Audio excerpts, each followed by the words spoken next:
Hey everyone, and welcome back. Really glad you're here tonight. So I want to do something a little different with this one.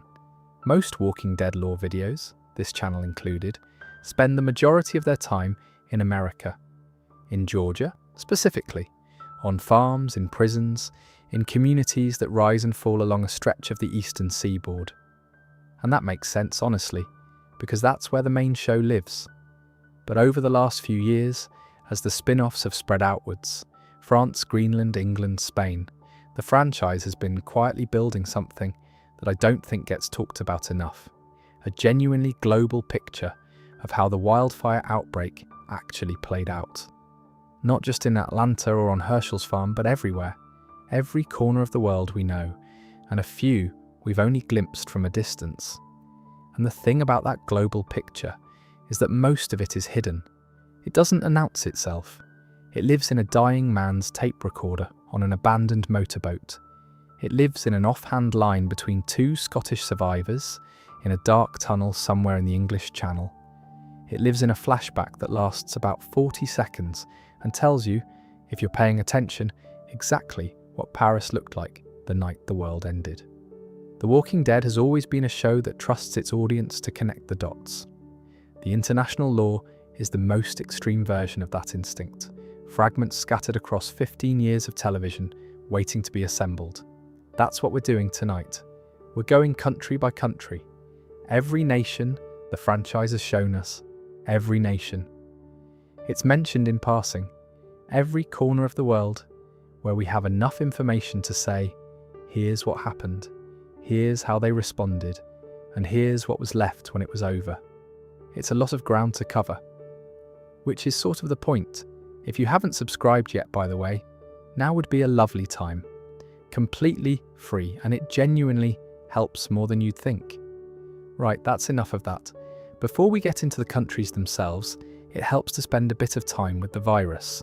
Not for its own sake, though it is genuinely strange, but because you can't really understand any government's response without understanding what they were actually responding to. So let's start there. Here's a detail that I think gets lost in most conversations about the Walking Dead world, and it's one of the more quietly significant pieces of lore in the whole franchise. The wildfire virus did not come from nature. It wasn't a mutation that emerged in a wet market somewhere, or evolved naturally in some animal population. It was made in a lab in France by a team of scientists working at a biomedicine research facility called La Biomedicine, also known in the lore by the designation DDMI. The group responsible for the actual research was known as the Primrose Team, and their intention, insofar as any of this was intentional, was to use the virus for biomedical purposes. It was a research project, an experiment, something that was supposed to stay contained within controlled conditions and never leave the building. It left the building. And here's the thing about that. The Walking Dead franchise has always been deliberately vague about the specifics of how the leak happened. We're not given a scene of someone dropping a vial or mishandling a sample. We're not given a villain who intentionally released the virus into the world. The most the lore ever commits to is that it was a leak, an accident, the kind of catastrophic mistake that tends to happen when human beings work with things they don't fully understand in conditions that are probably less secure than they should be. Which is, now that I think about it, a rather more unsettling origin story than a deliberate act would have been. A deliberate act implies someone understood what they were doing. An accident implies nobody did. The CDC in the United States discovered the virus on the 16th of April 2010. That's the official date in the lore, the discovery of what would eventually be classified as Wildfire MSB317. The research was led by Dr. Candice Jenner, head scientist of the CDC, alongside her husband and fellow virologist, Dr. Edwin Jenner. You'll recognize Edwin Jenner, of course, as the man Rick's group eventually finds alone in the CDC building in season 1 of the main show, The Last Researcher Left, counting down the days until the building destroys itself. Now, the CDC discovering the virus on April 16th is interesting because it means there was a window. 4 months passed between the CDC's discovery and the official declaration of a global pandemic on August 25, 2010. 4 months in which the world's most sophisticated disease research organization was aware that something genuinely unprecedented was circulating in the global population and was trying to understand what it was and how to stop it.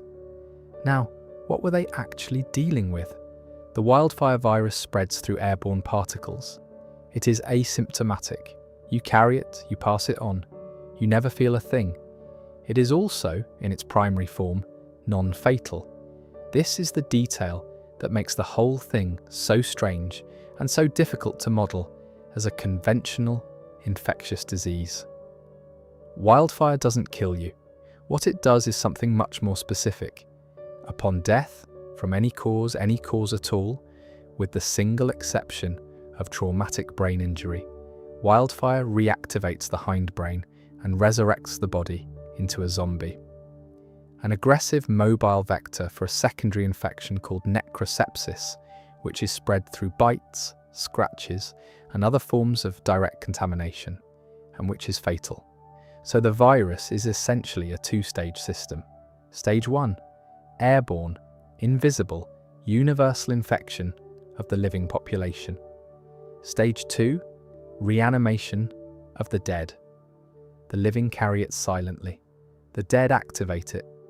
Every person on Earth was already carrying wildfire before the first walker appeared in public. That's the thing Jenna eventually tells Rick quietly at the end of season 1. The detail that Rick sits with for an entire season before he tells the rest of the group. We're all infected. The virus is already inside everyone. There's no exposure to avoid. There's no safe population to protect. What the CDC was struggling with during those 4 months was that they weren't even entirely sure what wildfire was. Jenna tells Rick's group as much during the CDC scenes. He didn't know if it was a virus, something microbial, something parasitic, something fungal, or something supernatural. When Jackie floats the idea that it might be divine punishment, Jenna doesn't dismiss it. He just says he doesn't know. That's a remarkable admission from a scientist with months of data, and it tells you something about the scale of what the world's institutions were trying to comprehend. On August 25, 2010, the WHO and CDC jointly declared wildfire a global pandemic. 2 days later, on August 27th, society collapsed. Power grids failed. Emergency services were overwhelmed. The world that had existed on August 26th was largely gone by the morning of the 28th. Now, something worth dwelling on here is the specific nature of the concealment policy and why it was adopted as a universal strategy rather than something any single government decided on its own. The WHO guidance, issued before the pandemic declaration, was explicitly built around the idea that controlling the public narrative was essential to a controlled response. The assumption was rational enough on its face. A panicked public would hoard resources, overwhelm emergency services, make decisions based on fear rather than information. A calm public that trusted institutions to manage the situation would be easier to organise, easier to direct, easier to protect. Information management, as a public safety tool, has a long and not entirely dishonourable history in pandemic response. During the 1918 flu pandemic, public information was suppressed in many countries for similar reasons. The argument was the same then as it was in 2010, telling people the full truth will make things worse. The difference, and it's a critical one, is that the 1918 flu pandemic did not involve the dead getting up and attacking the living. The traditional pandemic response framework was built for traditional pandemic behaviour. Wildfire broke every assumption the framework was built on. You also have to consider what the CDC and WHO were actually doing during those 4 months between discovery and collapse. They were running tests, trying to characterise the virus, attempting to develop a treatment or a vaccine, or at minimum a reliable detection method. Edwin Jenner describes this process in the season 1 finale, months of work gradually narrowing toward understanding. The constant sense that the solution was almost within reach. He and Candice were working in good faith, with genuine urgency on a genuine scientific problem. The fact that they were working in secret doesn't mean they weren't working hard. It just means that when the work turned out to be insufficient, when the 4 months ran out and the virus went fully pandemic and society collapsed, there was nothing in place to fill the gap. There was only limited public understanding of what was happening. No community-level preparation. No individual knowledge of what to do when the dead started getting up. Just a population that had been told not to worry about something they were entirely unprepared for. There's a term in emergency management, preparedness gap, that refers to the difference between the preparation a situation requires and the preparation that actually exists when the situation arrives.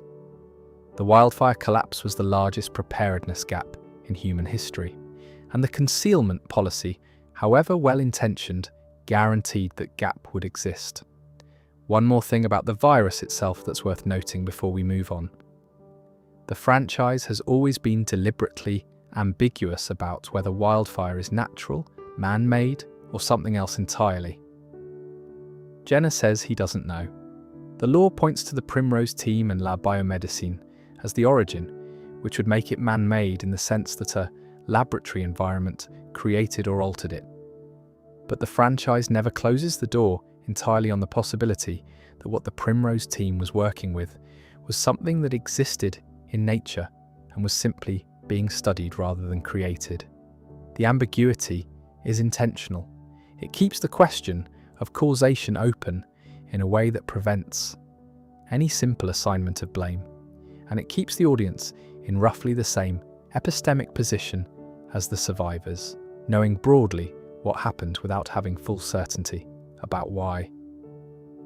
2 days between the official acknowledgement that something unprecedented was happening and the complete collapse of modern civilization. 2 days.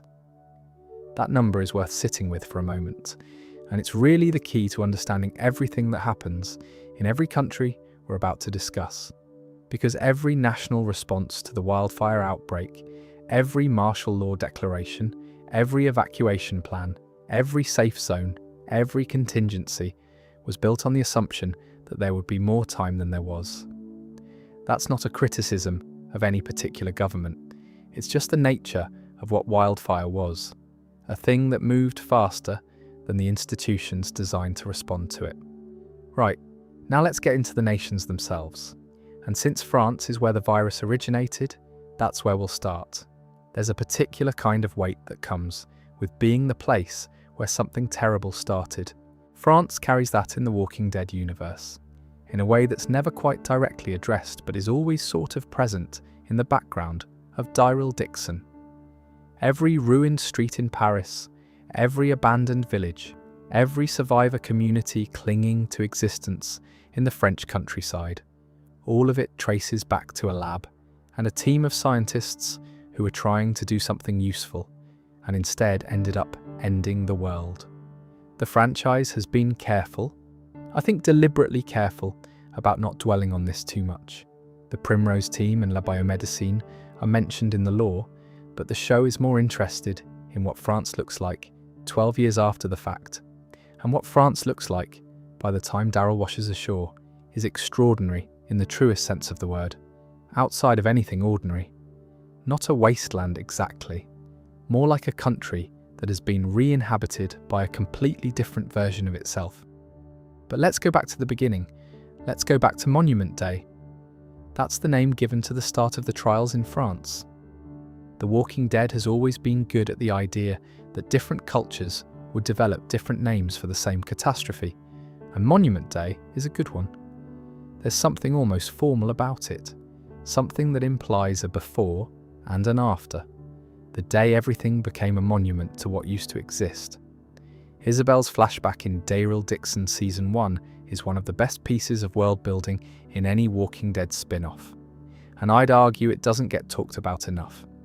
We're shown Paris on what starts as a completely ordinary night. Isabel is outside a club, a bit worse for wear, going through things she's lifted from people inside.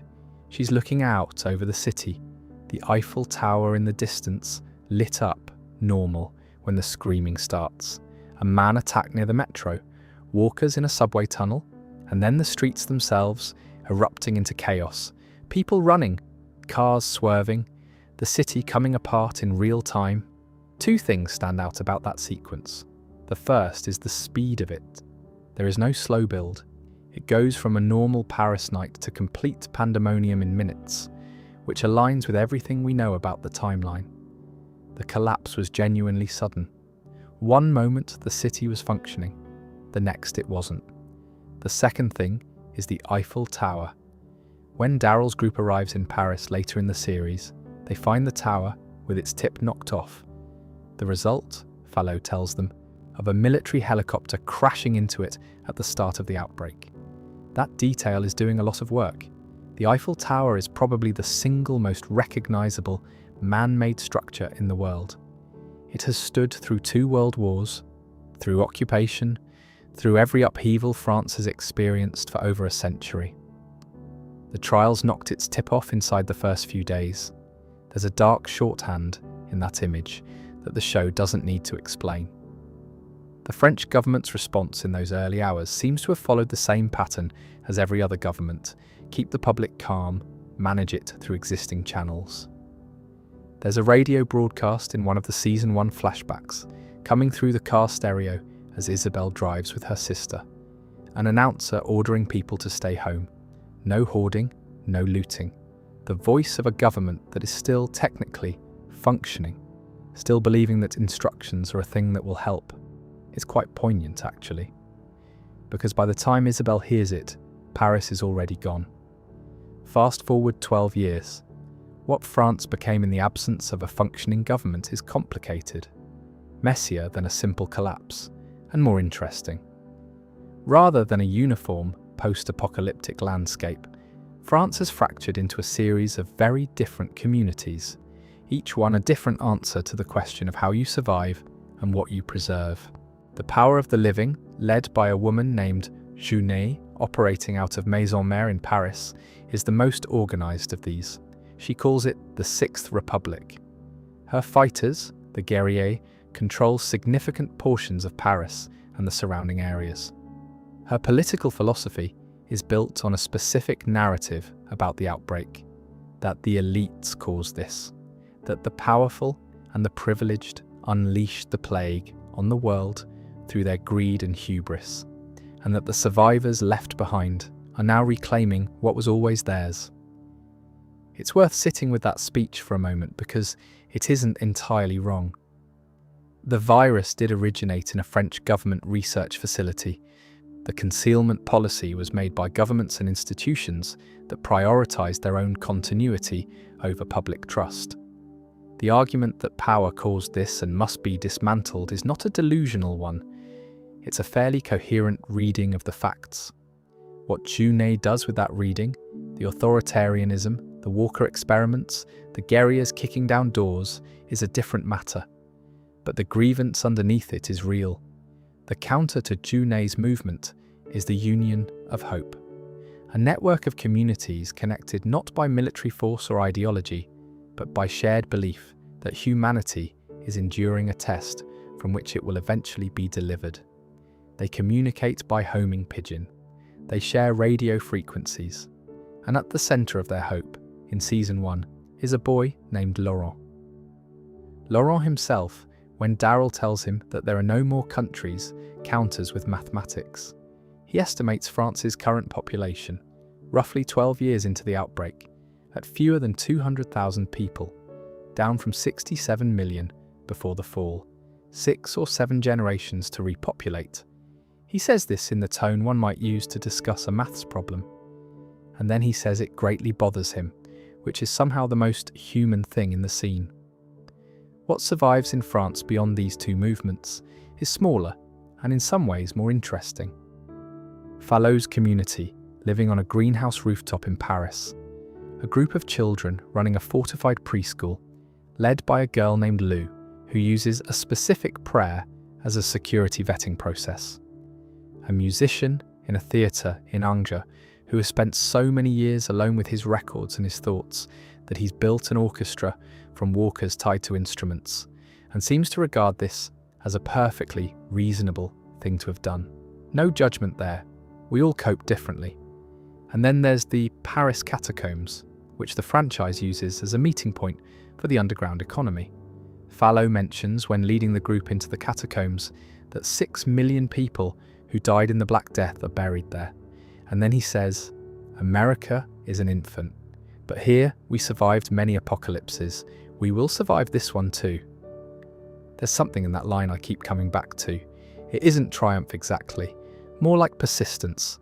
The kind of statement you make when your country has actually been through the Black Death and occupation and revolution and every other catastrophe Europe has managed to produce, and is still here. The trials are terrible. They're also, from a certain historical vantage point, one more terrible thing in a long line of terrible things. There's a kind of grim comfort in that framing, and the show knows it. No nation in the franchise is more exhaustively documented than the United States. The main series, Fear the Walking Dead, World Beyond, The Ones Who Live. Thousands of hours of material spread across more than a decade.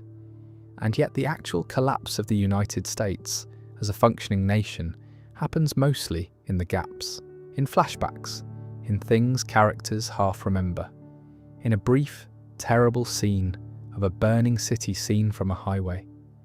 The collapse is the thing the show can't quite look at directly.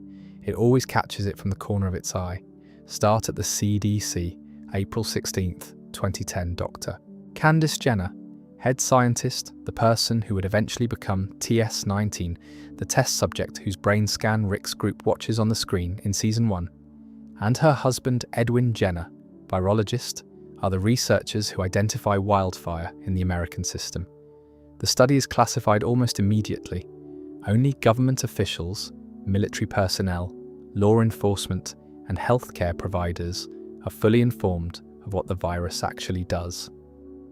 The rest of the country, people going about their lives, are kept in the dark. This is the decision that, more than any other single choice, determines how the American collapse unfolds. Here's what happens when you keep the truth from people, while simultaneously deploying armed forces to neutralize the reanimated dead in public spaces. The civilian population sees police and soldiers shooting apparently unarmed people. Protests begin, then riots. The attempt to prevent panic causes the panic it was meant to prevent. And now the authorities are dealing with a reanimation outbreak and civil unrest simultaneously, which is not ideal under any circumstances.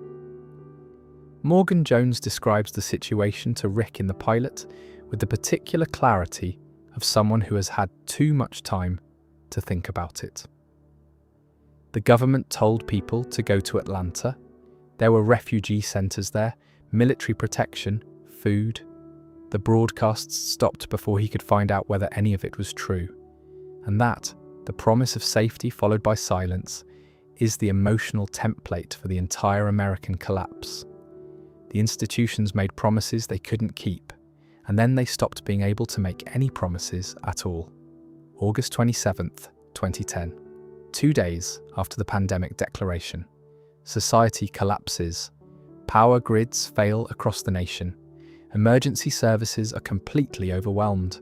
The world that existed on August 26th is largely gone by the morning of the 28th. Operation Cobalt launches on August 28th. I want to spend some proper time on this because it's the most important single event in the Walking Dead universe that most fans don't fully understand. It was devised by the Department of Defense and enacted by the US military to contain the spread of wildfire. The goal was reasonable enough on paper: establish safe zones, evacuate civilians, maintain order, mount a defensive against the walkers. Every state's governor enacted martial law. Military forces moved into key areas: FEMA camps, forward operating bases, evacuation sites. People were brought in and housed within these safe zones. It failed, quite quickly. The safe zones, established as places of refuge, became overwhelmed. The number of reanimating dead inside the perimeter, people who had died of ordinary causes, injuries sustained in the chaos, illness, grew faster than the military could manage. The logic of a safe zone assumes the threat is primarily external. Wildfire made that assumption untenable by definition. The threat was internal because every person inside the safe zone was already carrying the virus and would reanimate upon death regardless of whether a walker had ever touched them. The contingency plan, and this is the part of Operation Cobalt that tends to get glossed over, was enacted on September 9th, 2010. All military personnel were ordered to humanely terminate civilians within the safe zones and then evacuate to the nearest base. The US Air Force began a bombing campaign using napalm against major infected cities: Atlanta, Los Angeles, others. After the bombings, US Marines were ordered to enter the affected cities and liquidate any survivors. That word, liquidate, it's in the official law and it's doing what it's designed to do. Bureaucratic language for the government killing its own citizens at scale. There were two things that prevented this from being even more catastrophic. One practical: a proposed nuclear option was considered but never carried out, because the submarines tasked with it had either been abandoned or their crews infected. The other human: in Philadelphia, a conflict between military units prevented the bombing. The Pennsylvania National Guard turned against federal forces, soldiers refusing orders, choosing the people they were supposed to protect over the chain of command. The franchise doesn't dwell on this. It just mentions it and moves on, and trusts you to sit with what it implies about the people inside these institutions. Operation Cobalt ends on September 10th, 2010. The United States government and military formally collapse. What remains are fragments. Meanwhile, at the CDC in Atlanta, Edwin Jenner is alone. He destroyed his last significant test samples in an accident, an automated safety protocol, a moment of carelessness, months of work gone in a flash. He's been recording video logs to no one. His last contact with the outside world is a French research facility. When France goes silent, he understands what that silence means. What I always find quietly devastating about the CDC storyline is what it says about institutional collapse at the individual level. Jenner isn't a villain. He's a man who stayed when everyone else left, who kept working when working had long since stopped producing results. He stayed because his wife told him to hold out as long as he could. The CDC, as an institution, is finished. The human being inside it keeps going until the last possible moment, and that persistence, however futile, is one of the things the franchise keeps returning to as its central argument. Fear the Walking Dead gives us the Los Angeles perspective on the collapse, and what it does that the main show can't is show you the speed. The Travis and Madison storyline follows those final days from the ground level: school drama, custody arrangements, the ordinary friction of a blended family. And then gradually, things start to be slightly wrong. And then more wrong. And then the military arrives. The whole social fabric of a neighborhood unravels in the time it takes most people to really accept that something is happening. Daniel Salazar, a Salvadoran immigrant who survived a civil war, is not surprised by any of it. He has seen what happens when governments deploy soldiers to manage civilian populations in a crisis.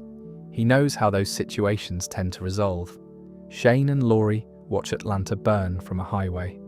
That image, the city the government told everyone to go to for safety, destroyed by the government, is the defining visual of the American collapse. It lands differently once you understand Operation Cobalt. They weren't watching an accident, they were watching a decision. What survived in America is a patchwork that the franchise has spent 11 seasons building. The Commonwealth, Alexandria, the Hilltop, the Kingdom, Oceanside, and then larger and more secretive than any of these, the Civic Republic and the CRM. A functioning city of roughly 200,000 people, kept secret from the communities around it. With a military arm that has international reach, the CRM is one of the more genuinely unsettling developments in the later Walking Dead universe, because it represents a version of surviving civilization that is absolutely functional and deeply, quietly authoritarian. The people in the city live relatively well. They didn't choose the CRM. They benefit from it, and most of them presumably don't know what it costs. That arrangement, civilian population benefiting from a structure they didn't choose and may not fully understand, is a description of a significant portion of human political history. The Walking Dead is asking whether that comfortable distance survives the collapse. Based on the Civic Republic, apparently it does. Right. So this is the one that surprised me most when it first came up in the franchise. Through more than a decade of Walking Dead material, the main show, Fear World Beyond, the first season of Daryl Dixon, the global picture that emerges is fairly consistent. Every nation fell, some faster, some slower, but the end point was the same everywhere. And then at the very end of Daryl Dixon, Season 2, in a tunnel somewhere under the English Channel, two Scottish survivors, named Angus and Fiona, tell Daryl something that reframes the entire international picture. The English military, they say, locked down the island in the first few days of the outbreak, declared martial law almost immediately, sealed the borders, and for a while, for longer than anywhere else apparently, it worked. The United Kingdom is, or was, the closest thing the Walking Dead universe has to a nation that successfully managed the initial outbreak. That's an extraordinary claim, given what we know about every other country. It's also, unfortunately, past tense. Island geography is a genuine strategic advantage in a scenario where the primary threat is a mobile infected population. The English Channel and the surrounding sea effectively provide a natural perimeter. Closing ports and airports immediately limits one of the main vectors for spread. If you can stop infected individuals from entering in the first few days, before the internal situation reaches a critical mass, you've bought yourself time that continental nations simply don't have access to. The UK's institutional culture, its traditions of civil-military cooperation, its existing emergency powers legislation, its relatively compact geography, gave it a structural advantage that other democracies with more complex federal structures or larger territories couldn't easily replicate. Here's the thing about that though. The UK survivors didn't survive because their government was kinder. They survived because their government was faster and more decisive in doing things that were terrible. The franchise mentions that certain areas became desolate as a result of military action. Applied to the UK context, desolate almost certainly means bombed, cleared, the same logic as Operation Cobalt's contingency plan, applied by a government that still had the institutional coherence to carry it out. It worked for a while. The chain of command held. The UK became the closest thing the Walking Dead universe has to a surviving pre-apocalypse government. Then Daryl Dixon Season 3 begins, and Daryl and Carol wash up on the English coast. London is almost completely empty, not post-collapse populated, where you might find survivor communities in the ruins. Just empty, silent, barren, the most visited city in Europe, and there is apparently no one left. That inversion from the franchise's safest nation to apparently the most thoroughly collapsed is one of the more affecting things the international expansion has done. And the reason makes a particular kind of awful sense. The same thing that made the UK safer than everywhere else, the sealed borders, the island perimeter, became the thing that destroyed it from the inside. Because the wildfire virus doesn't care about geography. It was already in everyone before the military locked down the coast. Which means that as people died of the outbreak, of secondary infections, of violence, of simply getting old, they reanimated inside the perimeter, with nowhere to go and no way out. On the mainland, survivors could move. They could find other communities, keep ahead of the hordes.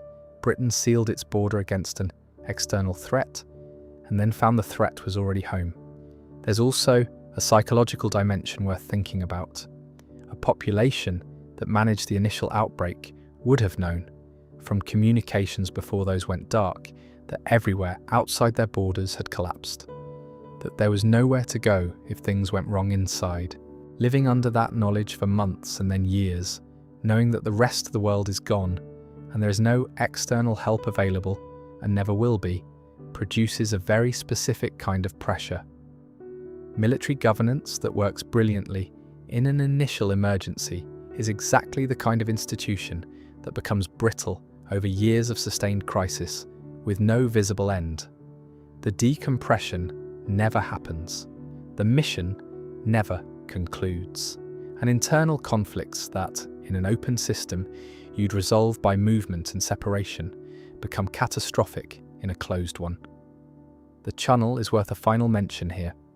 The franchise shows Daryl and Carol using the old undersea tunnel to cross from France to England.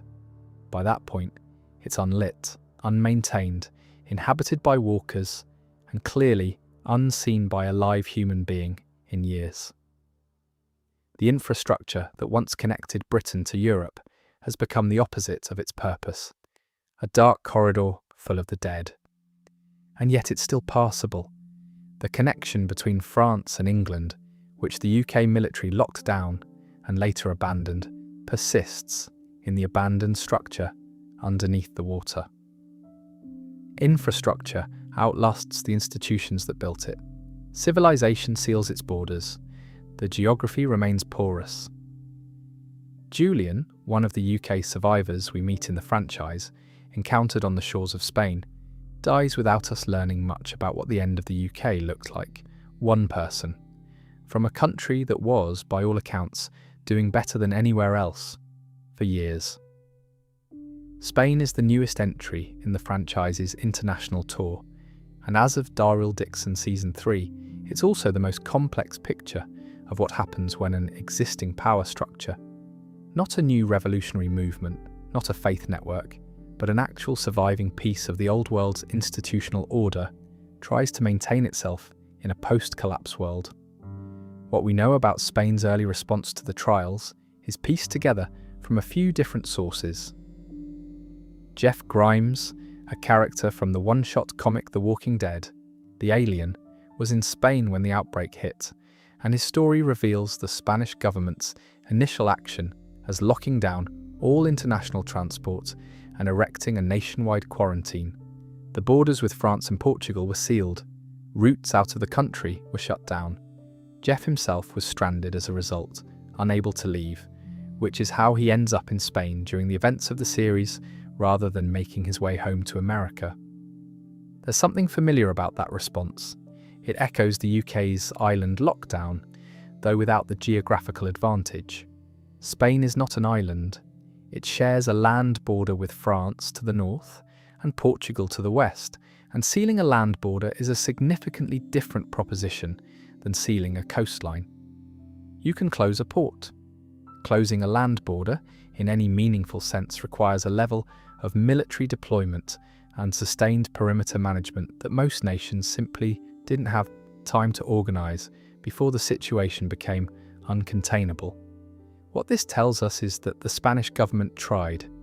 They saw what was coming, or at least enough of what was coming to make some immediate decisions, and they acted on it. Whether those actions bought any meaningful time is harder to say. There's also a complicating detail that I think the franchise handles really well, because it resists the temptation to present the pre-collapse world as having been uniformly stable.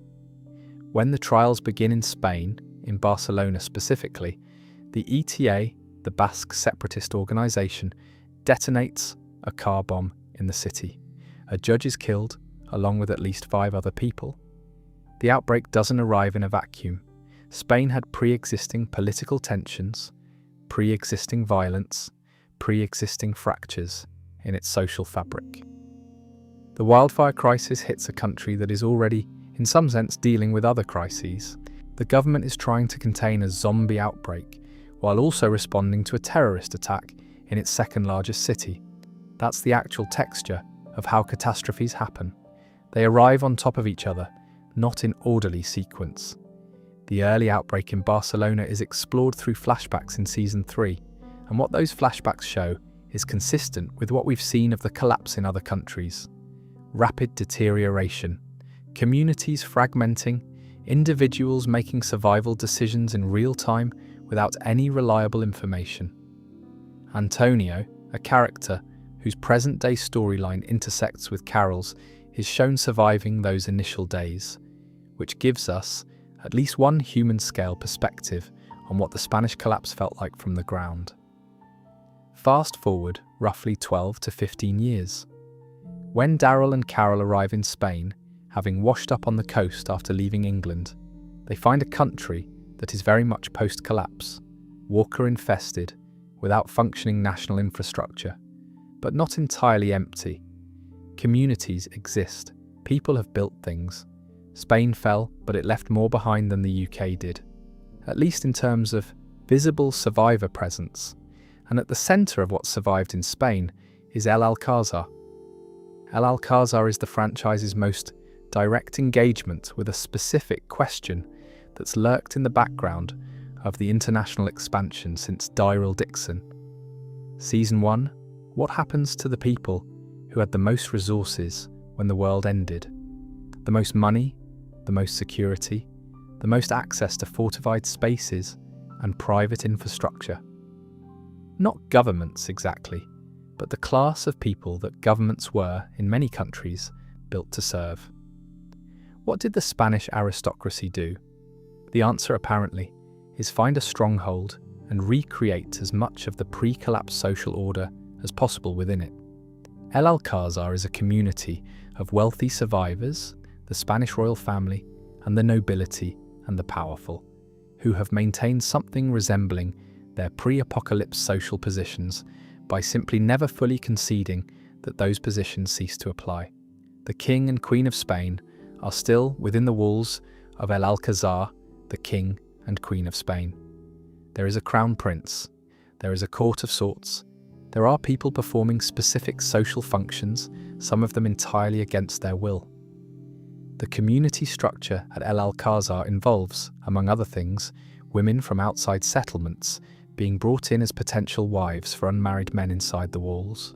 Walkers are used as part of performances, public spectacle, demonstrations of power and control over the dead.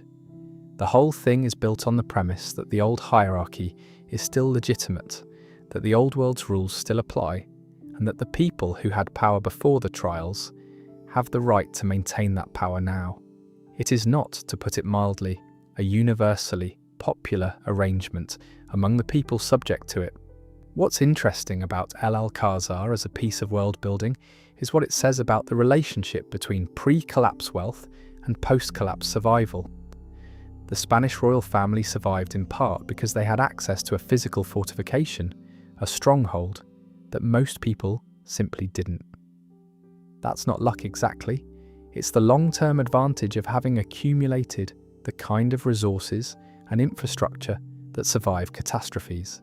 The Spanish monarchy has been through quite a lot of history. It has strongholds, literally, built into its institutional memory. When the world fell, those strongholds were there.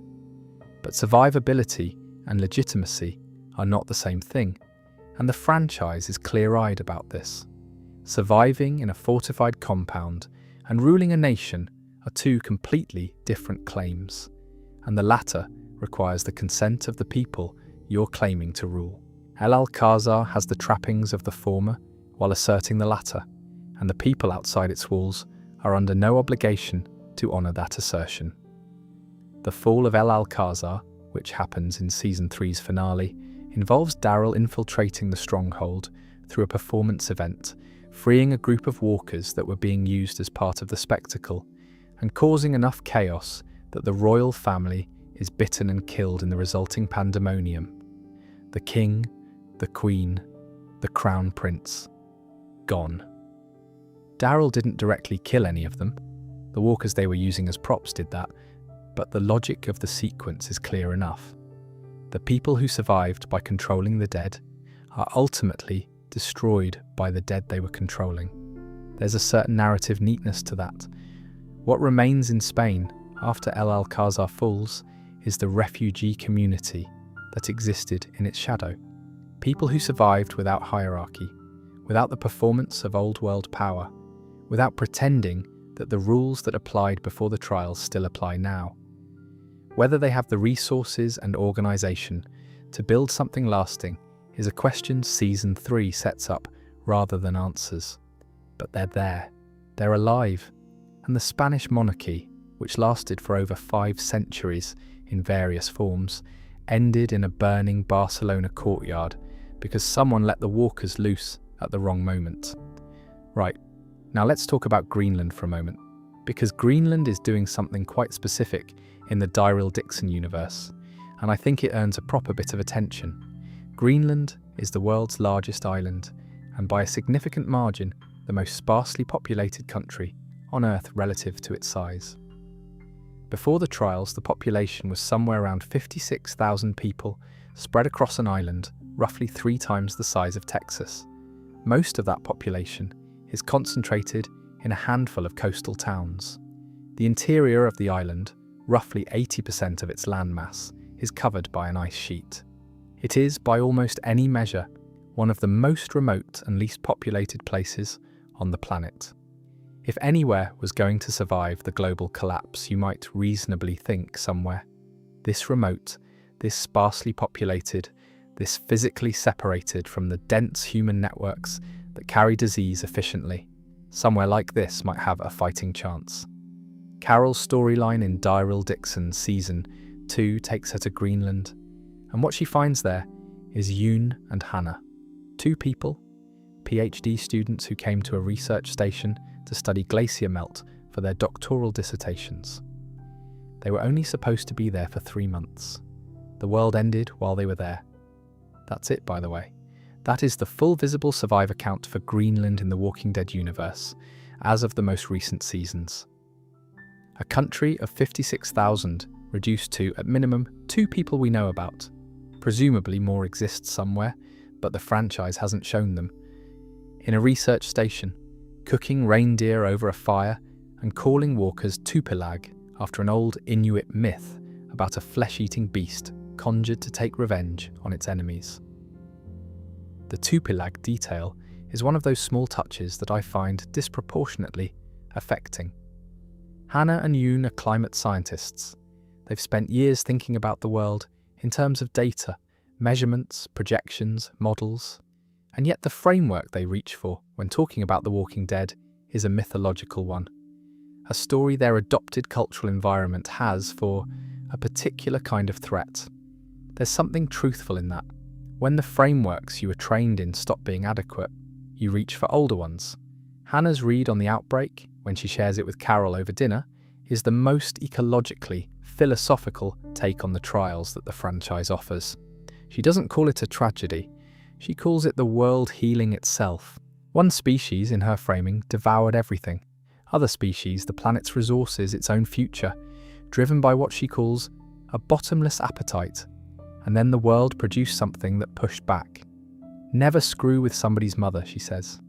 Now, I want to be honest, that framing is not the show's framing. The Walking Dead franchise is not making an environmental argument. The Wildfire virus was made in a lab by human beings, not produced by an outraged biosphere.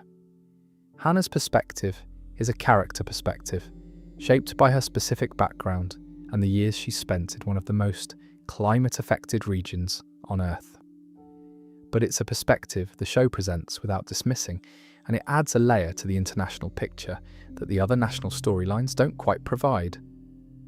What Greenland's story tells us, in the context of the global collapse, is something fairly simple and fairly devastating. There is no remote enough. There is no small enough. There is no place on Earth where the wildfire virus did not reach, because the virus had already reached everywhere before the first reanimation occurred. It was in the global population before anyone knew it existed. Geography and population density could slow the physical spread of necrosepsis through bites. They could not slow the spread of a virus that had already been globally circulating for months before the collapse began. Hannah and Yoon's story has a few more layers worth exploring. They came to Greenland as researchers, young academics in the early stages of their careers, doing the kind of fieldwork that PhD students do, months away from home, focused on a very specific problem, glacier melt data, embedded in a remote environment that required them to be largely self-sufficient to begin with. That pre-existing self-sufficiency turned out to be significant. They already knew how to live in Greenland when the world ended. They already had the practical knowledge, the food sourcing routines, the equipment management, the understanding of the environment, that survivor communities elsewhere had to learn under the worst possible conditions. Sometimes the specific set of skills you happen to have before everything changed turns out to be exactly what's needed after. Hannah's line about the world healing itself is worth a bit more time because it represents a genuine philosophical position that the franchise takes seriously, even if it doesn't endorse it. The idea that the wildfire outbreak is a kind of planetary response to human destruction, a correction rather than a catastrophe, has a particular resonance in Greenland specifically. Hannah came to study glacier melt. She was there to document what human activity was doing to one of the planet's most sensitive climate systems. She has spent years watching the physical evidence of human impact on the natural world, and then watched the natural world respond with something that has effectively removed the most destructive species from most of the planet's surface. From inside that particular intellectual framework, wildfire is almost comprehensible. Not good, not desirable, but comprehensible. The Tupilag mythology is worth lingering on as well. It's a flesh-eating creature conjured by shamans to take revenge on enemies. But crucially, if the Tupilag fails to kill its intended target, it returns home to kill its maker. Hannah and Yoon have applied this myth to The Walking Dead, and there's a specificity to the choice that feels intentional on the show's part. The walkers are a thing conjured or created in the law's telling by human beings. And if they can't find their target, whatever that would mean for a mindless reanimated corpse, they return home to the communities that created the conditions for them, to the species that produced the circumstances of the collapse. There's a reading of the wildfire outbreak implicit in the Tupilag mythology that the franchise puts in Hannah's mouth without quite making explicit. That what humanity is experiencing is, in some sense, coming home to roost. That's a fairly dark thought for a section about two climate scientists in a remote research station. So I'll balance it by saying, they're alive. They've kept each other alive and sane through years of isolation in one of the most inhospitable environments on Earth. They're cooking reindeer and hearing a plane overhead and making room at the table for strangers. Whatever their philosophical framework for understanding the collapse, they're living proof that the human instinct toward hospitality and connection survives even in the most extreme circumstances. Carol arrives cold and injured, and a stranger, and they take her in and feed her and tell her their stories. That's not nothing. That's actually quite a lot. There's something about Greenland's story that resonates differently depending on which direction you approach it from. If you come at it from the perspective of scale, nations, millions of people, complex institutions, military operations, Greenland looks like a footnote. Two people in a research station. Barely a data point in the global picture. Irrelevant, almost, to the larger story of how civilization ended.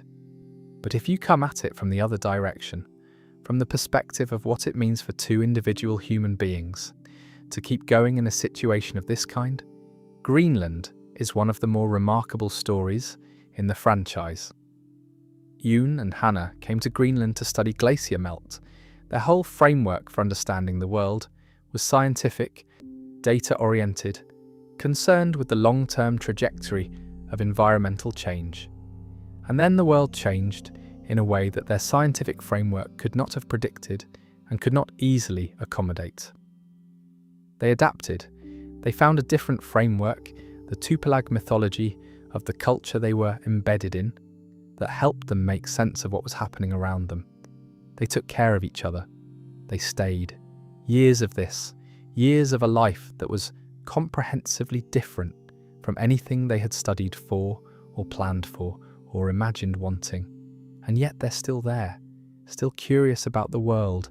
Hannah immediately engaged with Carol's situation, interested in where she came from and why she's there, still hospitable, still willing to add to their number when someone arrives rather than treating an unknown as a threat, still, in the most fundamental sense, human. There is a theory about resilience in psychology, the idea that the quality that most reliably predicts how a person survives a catastrophic experience is not strength or intelligence or practical skill, but something more like flexibility, the ability to revise your understanding of your situation when the situation changes, rather than insisting on the framework you came in with. Hannah's ecological interpretation of the collapse is an example of this. It might not be accurate, but it is functional. It gives her a way of understanding what's happened that doesn't require her to spend every day paralyzed by the arbitrariness and horror of it. She has found a framework that makes the catastrophe comprehensible, and that comprehensibility is a survival resource in its own right. Yoon seems to function somewhat differently, less philosophical, more pragmatic, more focused on the immediate logistics of continued existence. They complement each other in the way that long-term partnerships do. The division of emotional labour that develops between people who have no choice but to rely on each other indefinitely. Neither of them is, by themselves, entirely what the situation requires. Together, they are. Carol's arrival changes the dynamic at the research station in a way that's worth noting. She brings information about the wider world, the Commonwealth, France, the ongoing survival elsewhere, that Hannah and Yoon presumably haven't had access to in some time. She also brings need. She needs help, and Ash needs supplies. And the question of what to do about people who arrive needing things is a version of the same question every survivor community eventually faces. Hannah and Yoon's answer, feed her, talk to her, let her stay a night, help where you can, is the answer the franchise consistently rewards. Not because it's safe or strategically optimal, but because it's right in the way that hospitality has always been right, and because the world on the other side of refusing hospitality is one that very few people want to live in. Carol finding Yoon and Hannah is, in its own quiet way, one of the more hopeful moments in Daryl Dixon's second season. They're dead. They've adapted.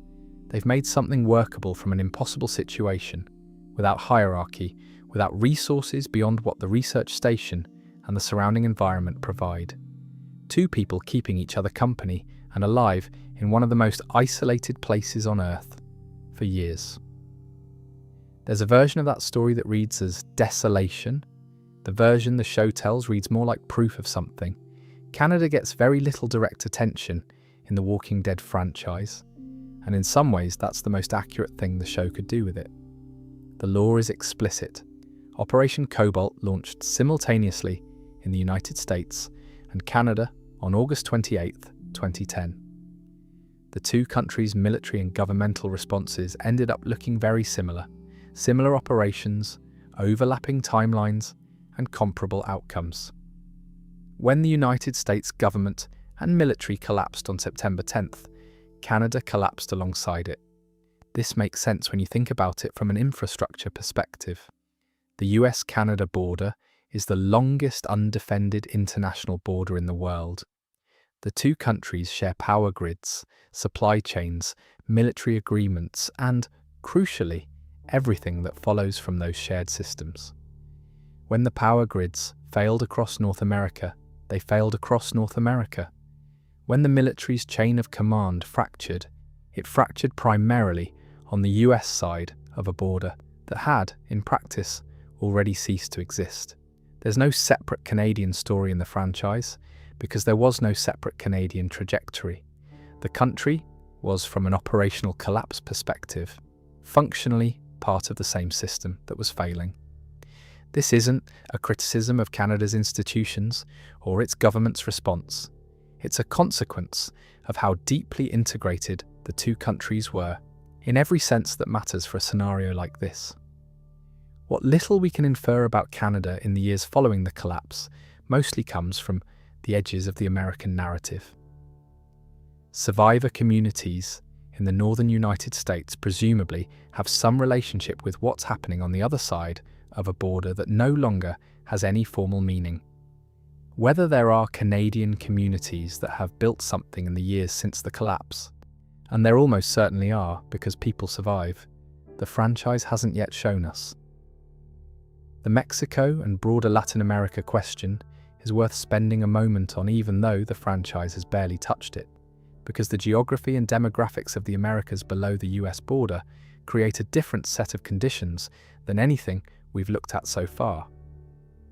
Mexico in 2010 was a country dealing with significant organized criminal activity, cartel violence, institutional corruption, areas where the government's authority was genuinely contested by non-state actors. The collapse of the US and Canadian governments presumably included the collapse of the federal support systems that Mexican law enforcement and military relied on, including intelligence sharing, material support, and the economic relationships that sustained everything else. What that looked like in practice, how a country that was already experiencing significant violence and institutional instability absorbed the additional catastrophe of the wildfire outbreak, is territory the franchise has explored to some extent but could still do quite a lot with. Fear the Walking Dead's second season briefly gestures toward a Mexico storyline, with characters traveling to Baja California and eventually to a community in the interior. The fragments visible there suggest a collapse that followed roughly the same pattern as elsewhere: military presence that quickly became unmanageable, community-level survival responses, the same fundamental dynamic of small groups trying to find sustainable arrangements in the absence of national infrastructure. Nothing dramatically different from what we see in the United States, which is probably accurate. The wildfire virus doesn't distinguish between countries. The same biological process operates in Mexico City and Atlanta and Paris. The specific political and social contexts shape how the collapse unfolds in detail, but the endpoint is the same: South America, Africa, Asia. The franchise has been explicit about its own silences here. The Walking Dead universe is, by the evidence, a globally collapsed world. The few references we get to regions outside North America and Western Europe consistently suggest universal collapse. No continent was spared, no country found a solution the franchise hasn't shown us. The world that Daryl moves through is consistently, comprehensively post-civilization in every direction. That universality is important to the franchise's argument. It's not a story about one society's failure. It's a story about what happened when an entire species was confronted with something it wasn't equipped to survive. It's worth a brief mention that the lore also suggests Operation Cobalt's contingency plan extended into Canada in terms of the city bombing campaign, with Vancouver being the only specific Canadian city named in the material we have, which means Canada suffered the same double catastrophe as the American cities. The initial Walker outbreak, followed by the military response to the Walker outbreak. Fear the Walking Dead touches briefly on the idea of movement southward, into Mexico and beyond, as survivors in California look for options that don't exist in their immediate environment. The Mexican border, the Central American corridor, South America. These are regions the franchise gestures toward without exploring. Beyond a brief depiction of Mexico, whether Latin American nations had different experiences of the collapse than North American ones, whether the trials played out differently in countries with different governmental structures and geographical contexts, is material the show hasn't addressed. I'd love a season set somewhere in that geography, honestly, but that's a different conversation. Now, one of the things that's easy to lose track of when you go country by country through the collapse is the international coordination layer. Before everything fell apart, there were institutions specifically designed to respond to exactly this kind of global health crisis.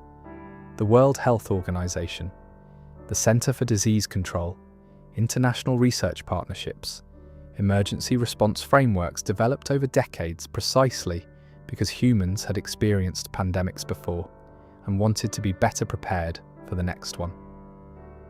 Those frameworks existed, they were invoked, they failed completely, and understanding why they failed is, I think, the most instructive part of the whole story.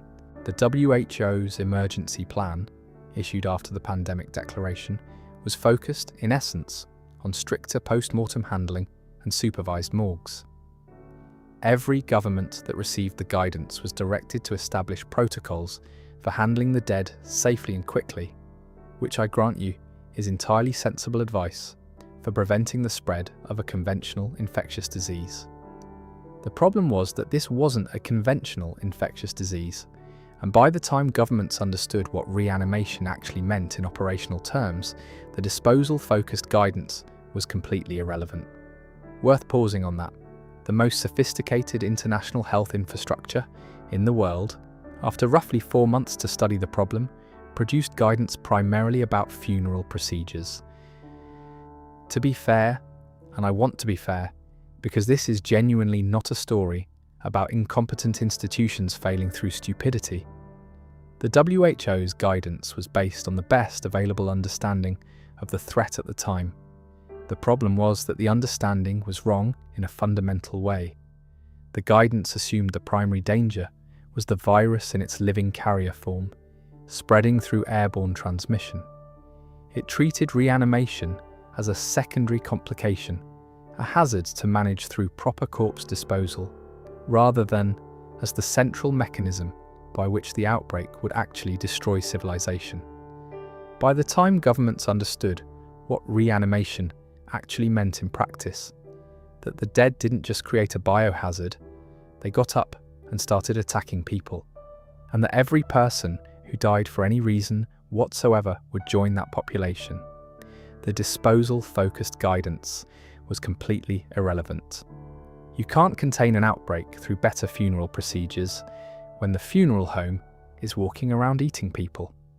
There's also the concealment policy, which the WHO guidance apparently endorsed or at least didn't contradict.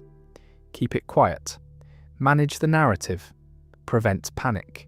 The same policy that every national government adopted, recommended by the international body, specifically designed to coordinate global health responses.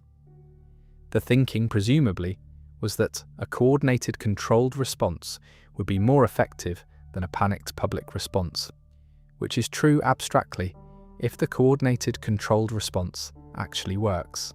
If it doesn't work, the concealment means the public has no chance to prepare for what's coming. The concealment failed for similar reasons in every country. Walkers appeared in public. Authorities responded with force. People filmed it, talked about it, couldn't be told a satisfying explanation for what they were seeing. The secret became untenable, and once it became untenable, public trust in every institution that had been part of the concealment collapsed simultaneously with everything else. The gap between the pandemic declaration and the August 27th societal collapse, one day, is partly a consequence of this. By the time the world was officially told what was happening, the institutions that were supposed to manage the response had been hemorrhaging credibility for weeks. There was no functioning framework of public trust to build a response on. The declaration landed into a population that had already been watching police and soldiers shoot people in the streets, and had been told not to worry about it. Jenna's last contact with the outside world deserves a mention here because it's one of the franchise's most quietly significant pieces of international law. As he tells Rick's group in the Season 1 finale, the last research facility he had contact with was in France. He lost contact with everyone else first. Other CDC stations, WHO partners, international research collaborators, and France was the last one. When France went silent, he understood what that meant. Think about what that sequence of silences implies. First, the peripheral connections go dark, then the major ones. Then France, the country where the virus originated, which presumably had whatever head start any country could have on understanding what they were dealing with, goes quiet. There's a loneliness in that sequence that the show doesn't undersell, but also a comprehensiveness. It wasn't one region, It wasn't one type of country. It was everyone, in sequence, until nobody was left to answer. The CRM, the Civic Republic military, introduced in World Beyond and expanded in The Ones Who Live, represents the most significant suggestion in the later franchise, that something coordinated did survive at international scale. The CRM has operations that apparently extend beyond the United States. It has resources and organizational capacity that dwarf anything else visible in the post-collapse world. Whether it represents a genuine continuation of something like international coordination or a new power structure that has simply colonized the infrastructure of what used to exist is a question the franchise is still working toward answering. Something worth noting about the WHO's institutional failure is the specific nature of what they were trying to coordinate. International pandemic response as a field had evolved significantly after SARS, H1N1, and Ebola. The frameworks that existed in 2010 were more sophisticated than anything that had existed before them. There were detection protocols, there were rapid response teams, there were stockpiles of protective equipment and antivirals. There was a genuine, well-funded international infrastructure for dealing with novel pathogens. None of it was built for this.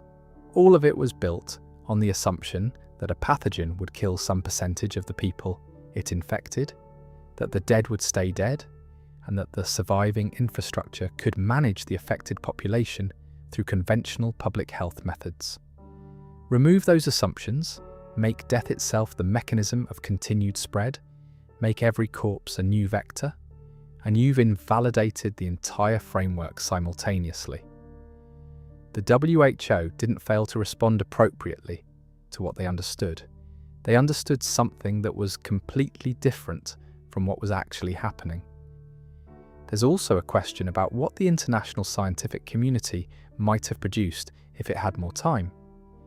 Jenner's work was genuine and sustained. The French facility was apparently doing parallel research. There may have been other research programs at institutions whose names the franchise never mentions. 4 months is not a long time to characterize a novel pathogen, develop treatment protocols, and produce deployable countermeasures. It's actually remarkably fast by the standards of how infectious disease research normally works. The failure to solve Wildfire in 4 months is not evidence of scientific incompetence. It's evidence of a timeline that didn't allow for success even if the science had been perfectly executed. What would have been needed is time. More time before the collapse, more time for researchers to share findings across institutions, more time for the concealment policy to be abandoned in favour of genuine public engagement. The 2 days between pandemic declaration and societal collapse didn't give time for any of that. The question of whether a longer warning window would have produced a different outcome is one of the more genuinely interesting counterfactuals in the Walking Dead universe, and it's one the franchise deliberately leaves open. What's clear is that if the CRM represents hope for any kind of meaningful reconstruction at scale, it's an extraordinarily complicated hope. The organization's methods and goals are not transparently benevolent. It operates in secrecy.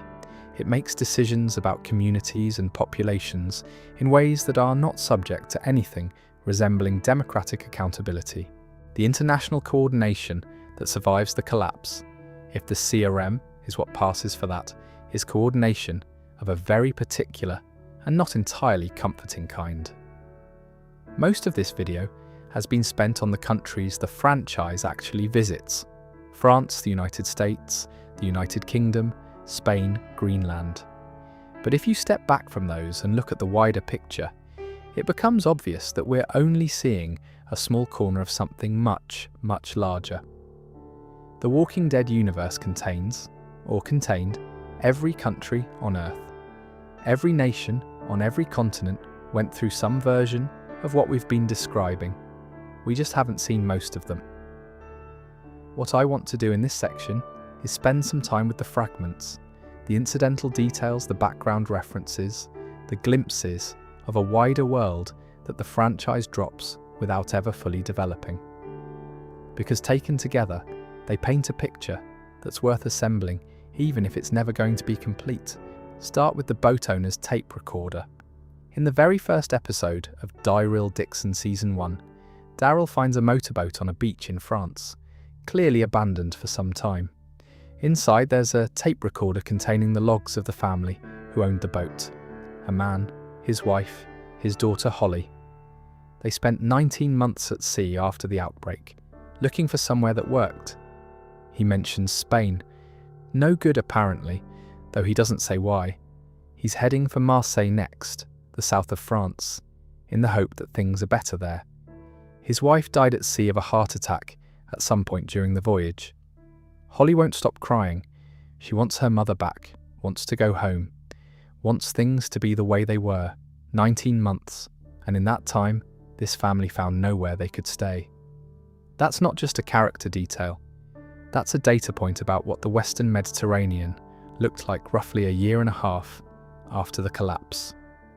Spain fared decently well with the wildfire virus, trying the French coast next. The implication is that other places, wherever they started, whatever route they took, were equally unsuitable.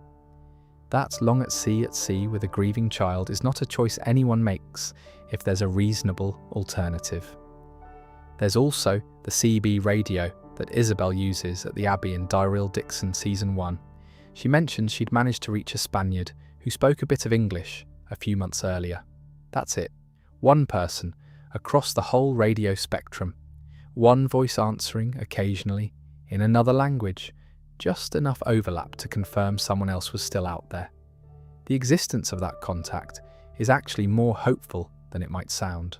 It means that 12 years in, people are still trying to reach each other. But the quality of it, occasional, fragmentary, no real communication, just proof of life, says a great deal about how thin the surviving communications infrastructure has become. Isabel's own background gives us another small window onto the wider world. Her parents worked for Médecins Sans Frontières, Doctors Without Borders. They moved through Bosnia, Chechnya, Rwanda. The kind of international crisis response infrastructure that existed before the trials, organisations specifically designed to go to the worst places in the world and try to help, is gone. Not reorganised, not diminished, gone. The people who ran those organisations are dead or surviving in isolation somewhere. The institutional knowledge is lost, which means not just that the current world has no international aid network, but that it no longer has access to the accumulated expertise of people who spent their lives responding to human catastrophe at scale. Laurent's population calculation, which we mentioned in the France section, deserves a brief revisit here in the context of the global picture. He estimates France's current population at fewer than that reduced figure, down from 67 million. That's roughly a 99.7% reduction.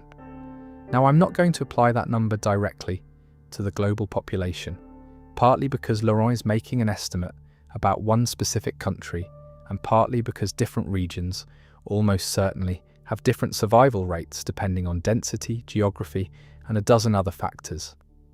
But as a rough order of magnitude for what the wildfire collapse did to human population globally, it is genuinely staggering to sit with. Fallot's line in the Paris catacombs, "America is an infant, but here we survived many apocalypses. We will survive this one too," is interesting in the context of the rest of the world because it suggests a particular kind of civilizational resilience that is geographically specific. Europe, in Fallot's framing, has been here before. Not this exactly, but catastrophes of comparable magnitude. The Black Death killed somewhere between 30 and 60% of Europe's population in the 14th century. The continent rebuilt. The suggestion is not that the trials are survivable because they're easy. It's that they're survivable because human beings have survived comparable collapses before, and the knowledge of how to do that, the cultural memory of it, runs deep in certain places. Whether you find that comforting or not probably depends on how you feel about 14th century timescales for recovery. Maison-Mère's experiments are worth a mention in this section because they represent something we haven't seen clearly anywhere else in the international picture. A deliberate, resourced attempt to understand and weaponize the walkers. Junet's doctor, working in a laboratory at the Power of the Living's headquarters, is conducting tests on cohort variants, walker types with pure black eyes, apparently more aggressive than standard reanimated dead. The 18-second test where something is injected into a test subject and a timer started, ending in the subject's destruction, suggests either that the doctor is testing ways to terminate the variants efficiently, or, more unsettlingly, that he's testing something more complex. What exactly Junet intends to do with this research is a thread Season 2 begins and doesn't fully resolve. But here's the thing. The wildfire virus originated in a biomedicine lab in France. 12 years later, someone in France is running a biomedicine lab on walkers. The circle of that is hard to miss.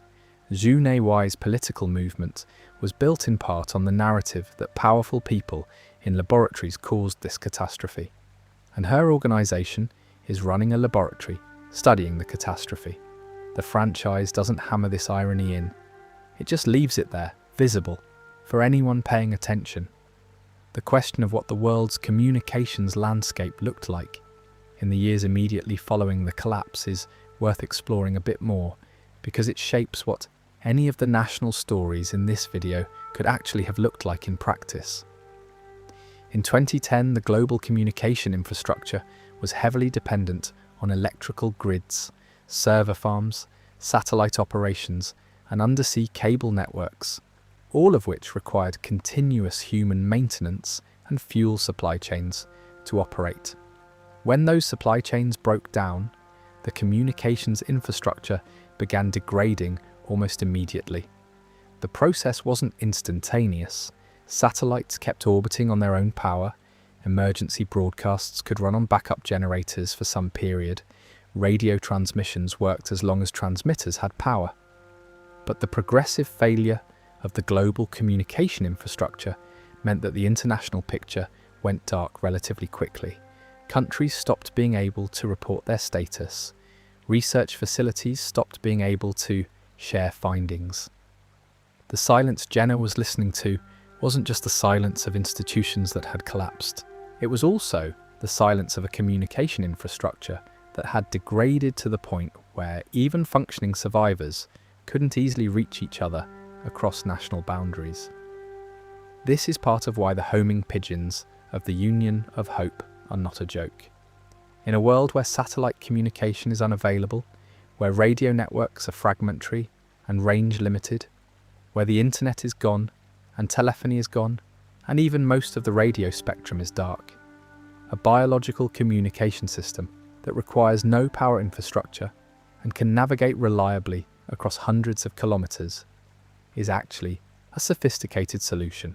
It's slow, it's one way, it's vulnerable to weather and predators. But it works. And in the communication environment of the post-collapse Walking Dead universe, works is a significant achievement.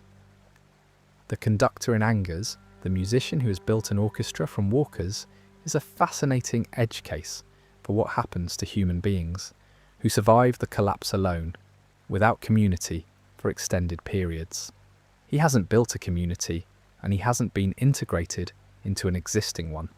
He's been alone in a theatre with his records and his deteriorating sanity, and he has responded by constructing a performance that nobody can watch, conducted by nobody for nobody. What strikes me about this character is that he hasn't stopped doing the thing he loved before the world ended. He's still conducting, just differently, and for an audience that can't appreciate it in any conventional sense. There's something both tragic and stubborn about that. The impulse to create doesn't disappear when civilization does.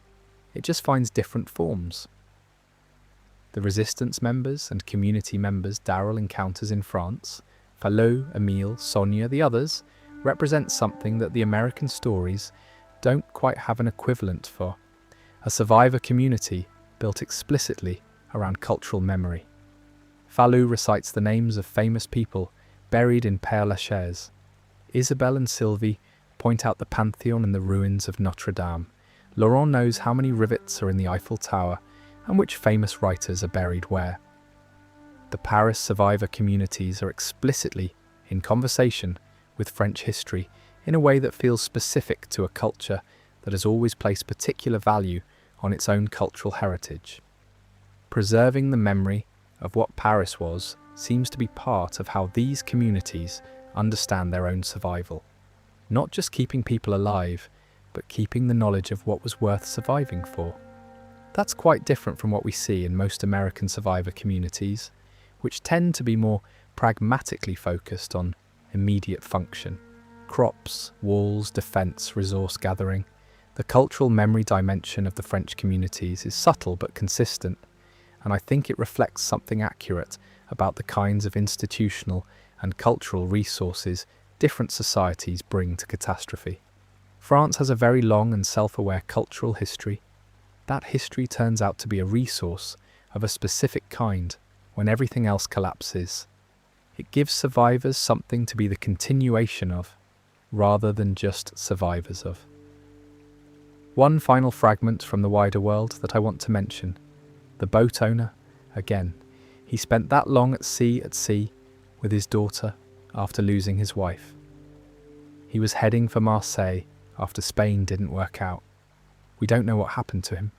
We don't know whether he found anything at Marseille. He might have. The south of France, by the time Daryl arrives 12 years later, does have surviving communities. The Abbey, the road network, Père Jean mapped out. It's possible that there were also coastal communities in the south, places where boat people could anchor and find other survivors, that the franchise simply hasn't shown us. The boat owner's tape recorder was found by Daryl on a beach. He was listening to it. The story it contains is incomplete, like almost every story in the post-collapse world. But he was trying. He kept recording. He kept navigating. He kept looking for somewhere it worked. That particular human persistence, the refusal to stop looking even when every previous option has failed, runs through the international Walking Dead lore in a way that I find genuinely moving the more time I spend with it.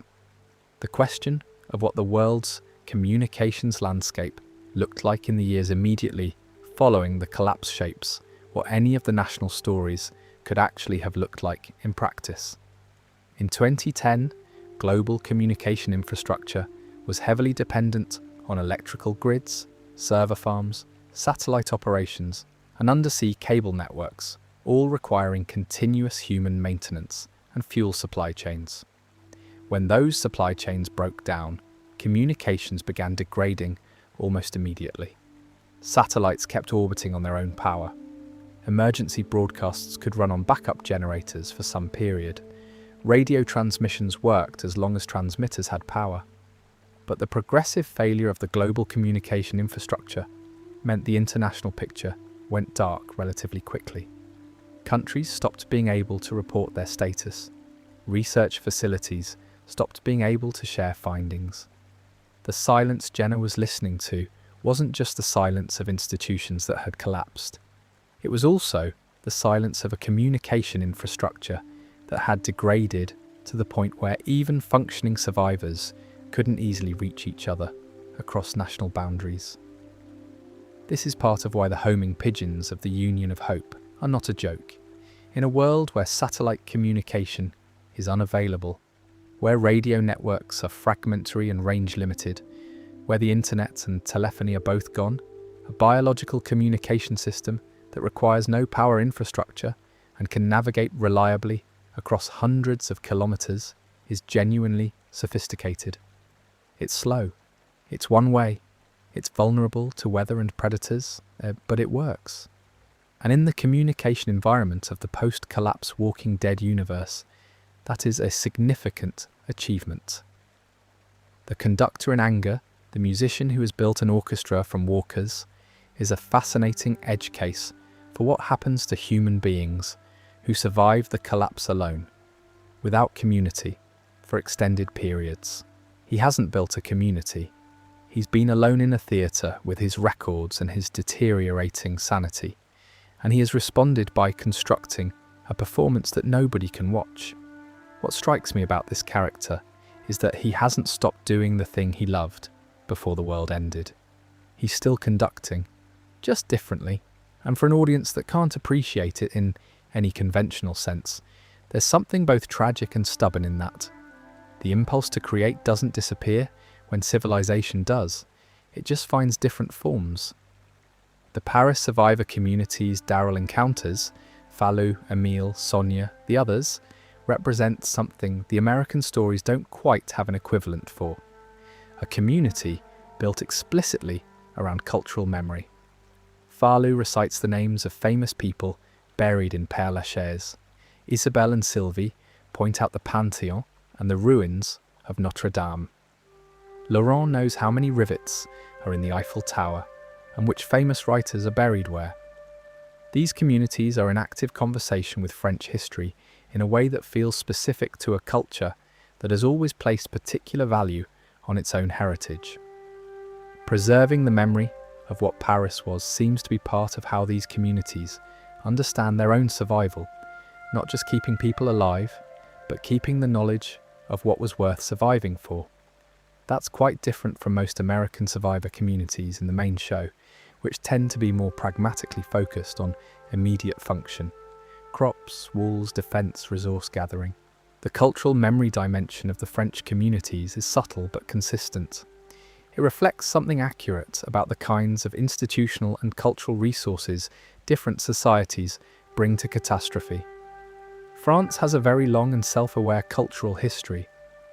That history turns out to be a specific kind of resource when everything else collapses. It gives survivors something to be the continuation of, rather than just survivors of. Finally, a word about the nations we haven't seen at all.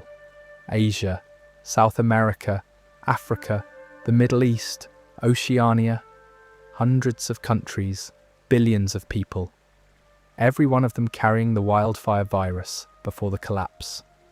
Every one of them presumably going through some version of what we've described in France and America and Britain. The franchise has only shown us a small corner of that picture, and it's been honest about this. The Daryl Dixon spin-off has explicitly framed its journey as a window onto a wider world, not a complete account of it. What those unseen nations look like now, whether any of them have comparable survivor communities to what exists in France and the American East Coast, whether any of them manage something closer to the UK's initial response and maintained it longer, whether any of them have CRM equivalent organisations operating in ways the franchise hasn't revealed, is genuinely unknown, which is in its own way one of the more interesting creative decisions the Walking Dead universe has made. The unknownness of the rest of the world is part of the texture. It keeps the collapse feeling appropriately total and appropriately humbling. Here's something the Walking Dead franchise has been arguing, quietly and consistently, across every season and every spin-off, in every country it's visited. Civilization isn't a structure, it's a practice. It doesn't live in governments or constitutions or military chains of command. It lives in the daily decisions people make about how to treat each other and whether to keep making those decisions, even when the institutional scaffolding that used to enforce them has completely disappeared. Every nation we've looked at in this video eventually lost its institutional scaffolding, and then something else rose, in different shapes, with different values, with different levels of success and different kinds of failure.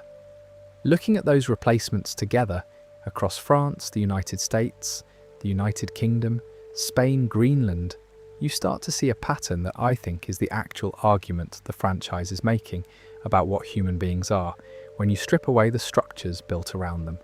France is the richest case because it's had the most screen time in the international expansion. What replaced the French government is not one thing, it's 5 or 6 different things coexisting in the same geography, each one a different answer to the same fundamental question. The power of the living is the most organised response, a revolutionary political movement with a clear ideology, a military arm, a headquarters, a leader with genuine charisma and genuine conviction. Junewai built something that looks, from a distance, like a state. It has territory, it has force, it has a public communication strategy, the Sixth Republic speech, and a narrative about legitimacy. Everything a state is supposed to have, and it is, from the inside, authoritarian in ways that the show makes very clear. The Walker experiments, the forced disappearances, the treatment of the Union of Hope's members. The power of the living is what you get when you build a new order on the premise that the old order's failure justifies any means necessary to prevent a return to it. The Union of Hope is the counter-argument. No territory, no military force, just a network. Homing pigeons and radio frequencies and people who believe in something and act on that belief. The Union is weak in the ways that networks without force are always weak. It can be infiltrated, its members can be captured, it can't defend itself against organised violence. But it is also extraordinarily resilient in ways that the power of the living is not. You can't bomb a belief, you can't raid a pigeon loft and destroy the communication it represents. And crucially, the Union of Hope is not built on fear, which means it doesn't have the structural dependency on continuous coercion that authoritarian systems require to maintain themselves. Fallot's greenhouse rooftop community is something else entirely. Neither political movement nor faith network, just people who found each other, found a space that worked, and built a life in it. 64 members when Daryl's group arrives, a baby born a few months ago, people taking turns at the daily tasks. There is an old man from the nest with a pocket watch, and a story about how fixing it saved his life. This is the smallest and most human scale of the communities we see in France. And it's also, in a lot of ways, the most functional. Nobody is performing authority. Nobody is building a new republic. They're just living. The children's school, led by Lou, is simultaneously the most absurd and the most touching of France's surviving communities. A group of children who have created their own social structure, hierarchy, rituals, a formal vetting process for strangers that involves reciting a particular prayer, because children will impose order on their environment when no adults are providing it. Lou doesn't know she's building a community. She's just keeping her people safe and fed. That's it. That's the whole civilizational project at its most reduced. Now compare France's varied landscape to what we see in America. The Commonwealth is the most direct American equivalent to the power of the living, large, organised, functional, and struggling significantly with questions of class and hierarchy and who gets to make decisions for everyone. The dynamic between Pamela Milton and the broader community is a version of the same tension that runs through El Alcázar in Spain. Wealth and status that predated the collapse reasserting themselves in a post-collapse context, using the narrative of keeping order to maintain arrangements that benefit some people much more than others. Alexandria, the hilltop, the kingdom. Smaller communities, each one a different experiment. The hilltop is roughly analogous to Fallot's greenhouse, organic, agricultural, built around practical cooperation rather than ideology.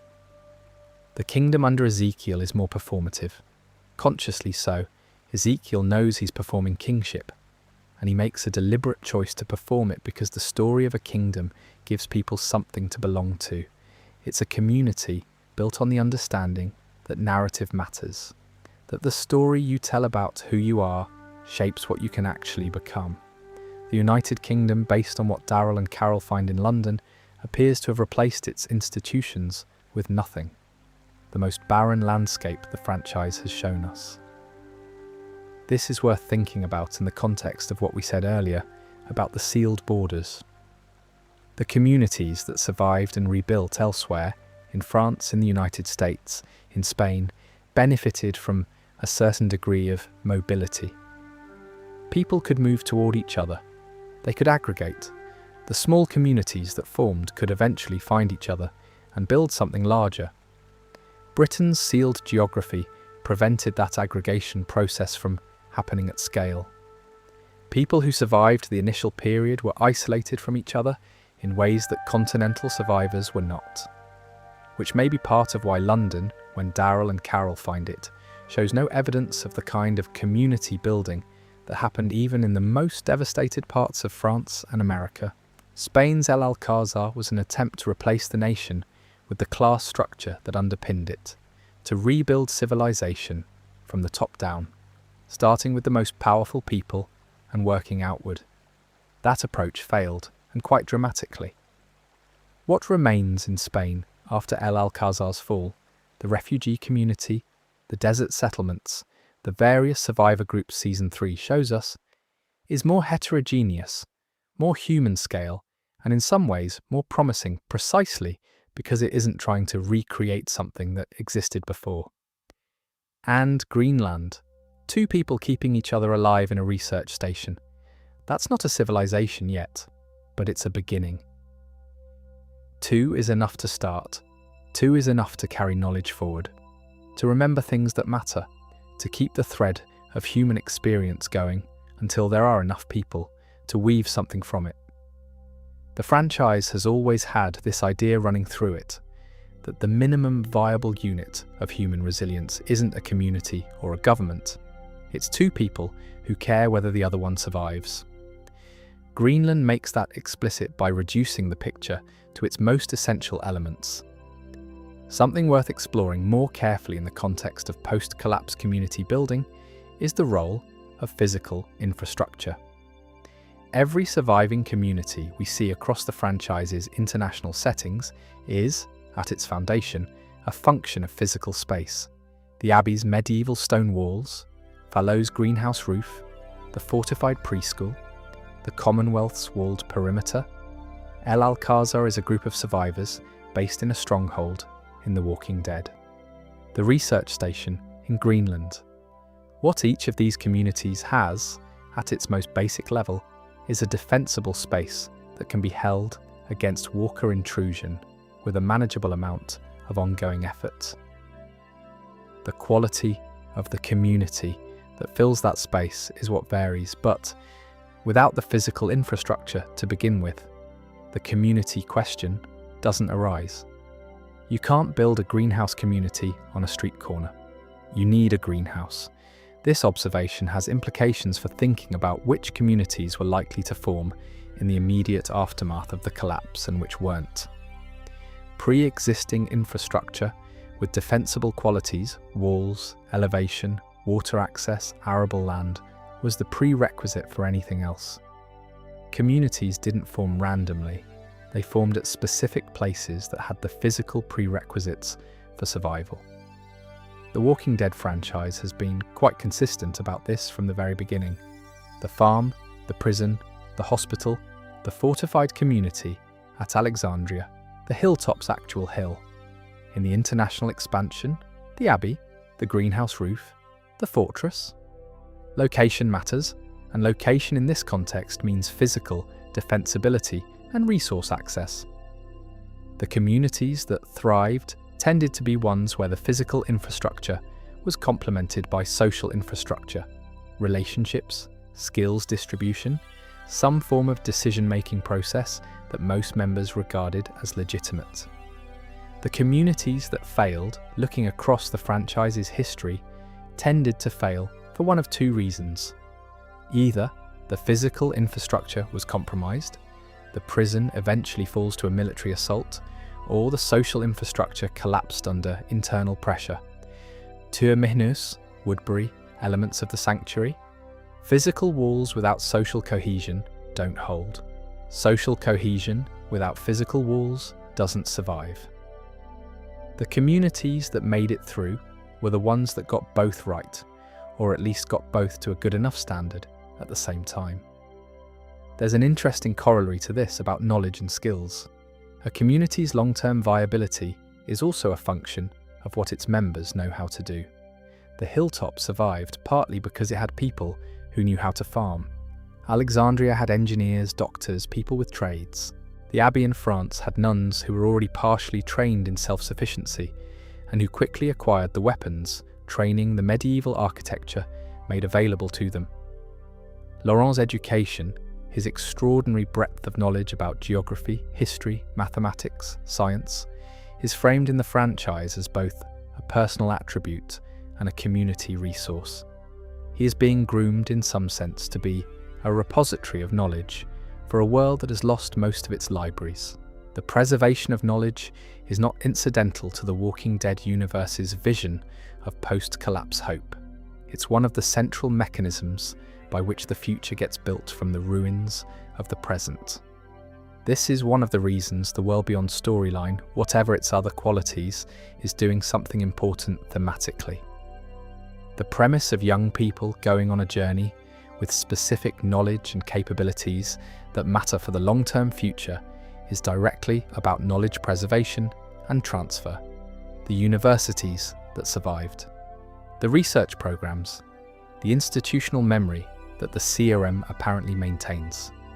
None of this is presented as uncomplicated or straightforwardly good, but all of it speaks to the franchise's consistent interest in what gets carried forward and who carries it.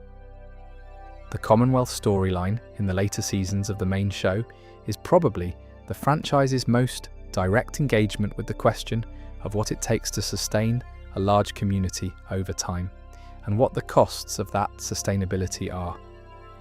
The Commonwealth looks from the outside like a success. It functions. People are relatively safe. There's medical care, entertainment, commerce.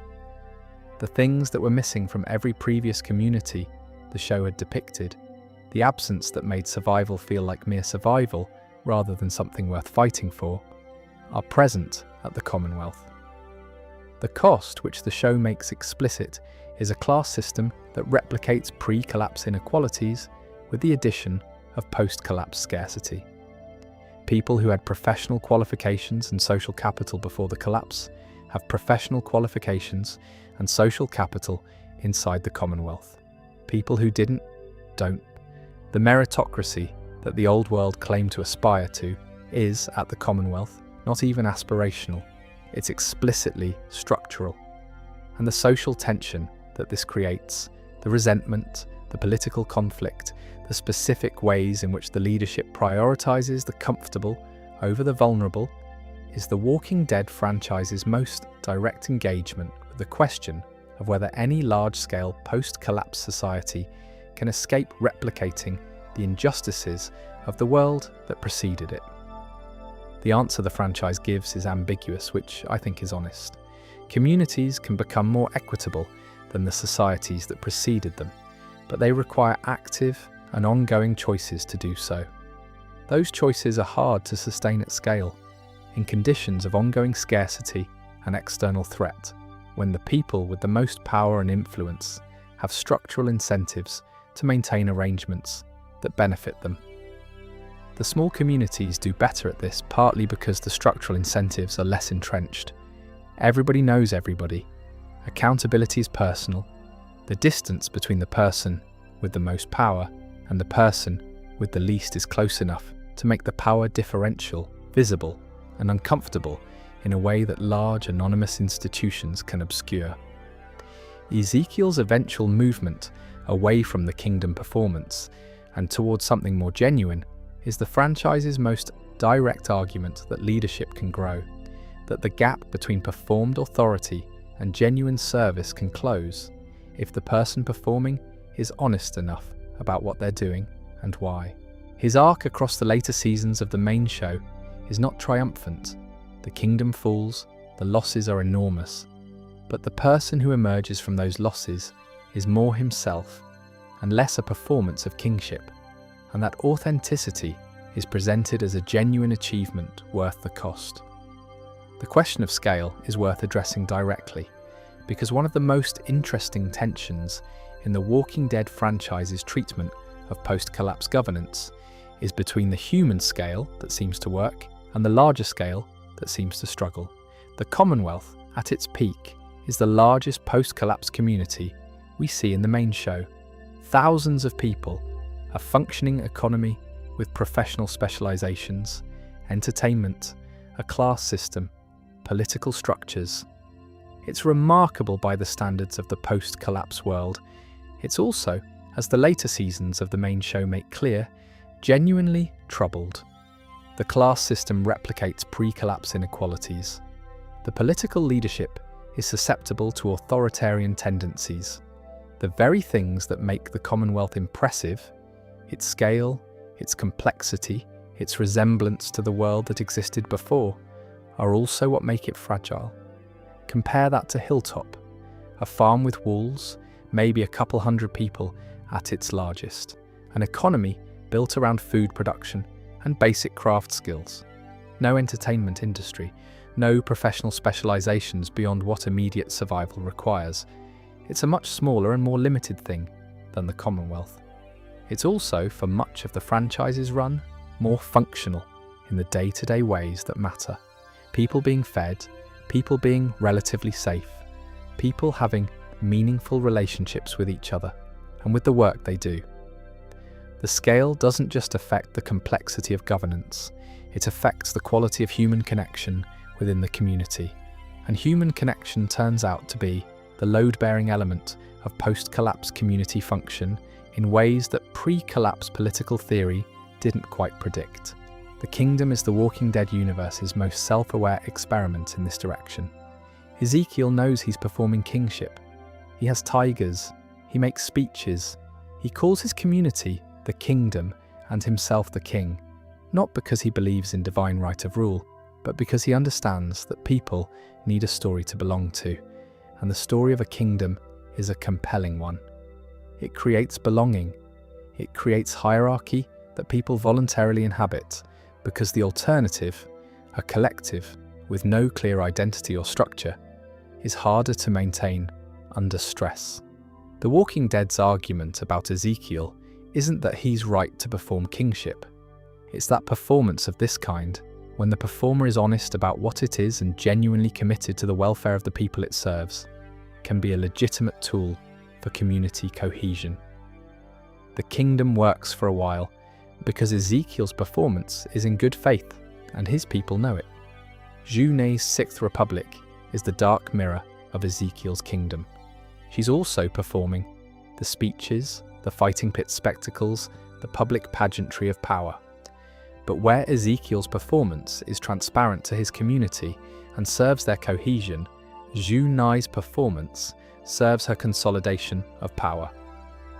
The audience for Junet's performance is supposed to believe it without questioning it. The distinction between a leader who performs for their community's benefit and a leader who performs for their own benefit is not always obvious from the outside, and the franchise takes the question seriously enough not to resolve it with a simple verdict. Junet's has genuine supporters who believe in her movement. The power of the living is not purely cynical, but the direction of its authority toward consolidation, toward secrecy, toward the weaponization of the dead, suggests that, whatever it started as, it is becoming something else. The CRM is the most complex case in the franchise's treatment of post-collapse governance at scale, because it's the least visible. We know it's large, city scale, with military capacity that dwarfs anything else in the post-collapse world. We know it operates in secrecy. We know its methods include things the franchise presents as genuinely troubling. What we don't fully know is what it's trying to build, or whether, whatever it's trying to build, is worth what it costs.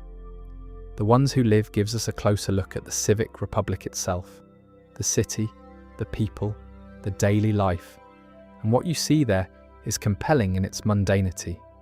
People living in apartments, people going to work, children in schools, the ordinary texture of urban life, preserved in a post-collapse world.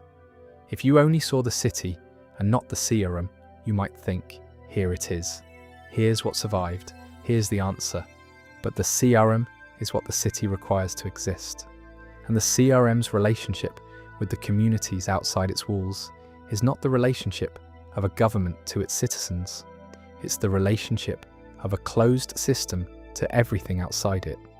And that closed, defensive, unaccountable quality, however functional it makes the interior, is the same quality that destroyed the UK. The thing that saved them is the thing that will eventually destroy them, if the franchise follows its own logic through. The pattern across all of this, and I want to be careful not to oversimplify, because the franchise is genuinely interested in the complexity, is that the replacements that work best tend to be small, responsive, and built around relationships rather than systems. Not always, and not exclusively. The Commonwealth represents a larger scale attempt at something functional that has real successes alongside its obvious failures. The CRM, whatever its problems, is large and apparently functional. Scale is not inherently the enemy, but the communities that feel most alive, most worth fighting for, most genuinely human in the Walking Dead universe, across every season, every spin-off, every country, tend to be the ones small enough that every member knows every other member, where accountability is personal rather than institutional, where the decision to help someone isn't policy, it's just a choice a person makes because they know the person who needs help. Which is, I think, the franchise's central argument about civilization. Not that institutions are bad, not that government is the problem, just that the thing institutions are built to protect and facilitate, human beings living together, taking care of each other, is more durable than the institutions themselves. The nations fell. The people didn't. And the people, in France and America and Spain and Greenland and everywhere, the franchise has been willing to look, built something new, imperfect, precarious, sometimes terrible, often beautiful, but something. One more thread before we close, and this one is a bit more speculative, or at least the franchise is still in the process of revealing it. The wildfire virus, as we've discussed, is the thing that caused everything. But the virus isn't static, and the international picture we've been building throughout this video becomes more complicated when you factor in what the franchise has started to show about how the virus is evolving, and what certain human groups are doing in response to that evolution. The first thing to note is that different regions seem to have developed different types of walkers, or at least different names for different types. Isabelle's description of burners in France, a specific variant that she and the Abbey community distinguish from standard walkers, is the most explicit acknowledgement of this. She mentions burners casually, as a known category, in the way you'd mention a particular kind of local weather hazard. There's a cauterization protocol for wounds from burners that's different from the standard walker bite response. Whatever the biological distinction is between a burner and an ordinary walker, the French survivor community has identified it, named it, and built practices around managing it. That's fascinating to me for a specific reason. The existence of named variants implies time and observation. You only develop a taxonomy for something when you've been living alongside it long enough to notice the differences between types. 12 years in France has produced, apparently, enough variation in walker behaviour and characteristics that the surviving communities have developed differentiated responses. Whether those variations are genuinely biological, the virus adapting differently in different regional populations, or whether there's something else entirely, is a question the franchise hasn't answered directly.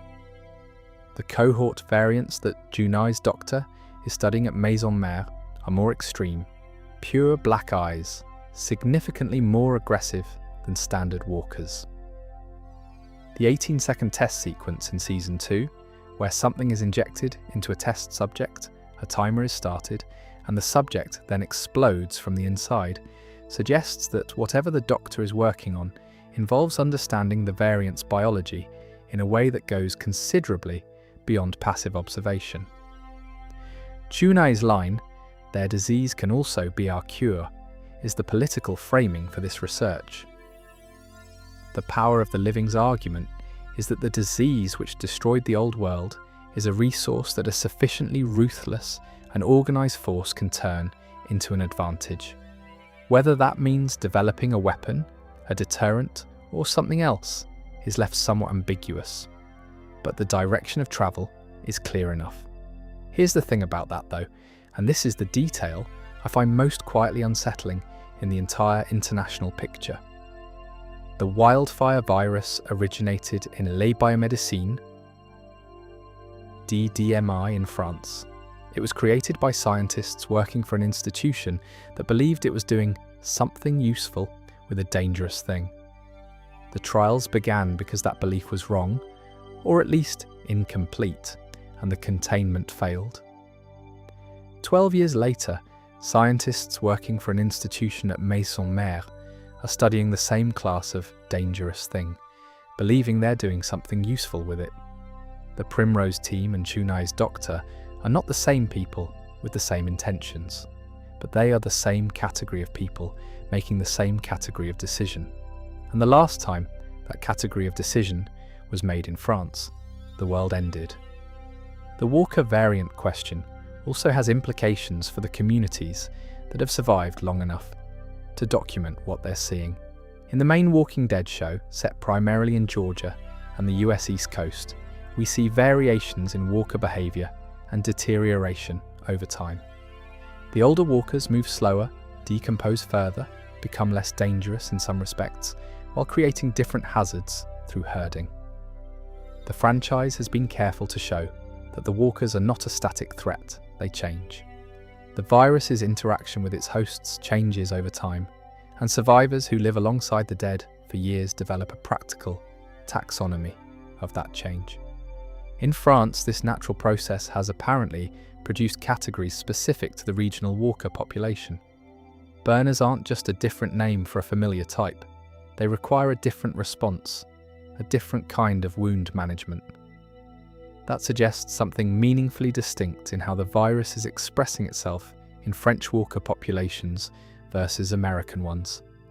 Whether this is purely a function of elapsed time, with French walkers potentially further along in some biological process, or whether there are genuine regional variations in how the virus develops, is something the franchise has left appropriately open. The cohort variants with pure black eyes are a different matter, because they appear to be the result of deliberate human intervention rather than natural viral evolution.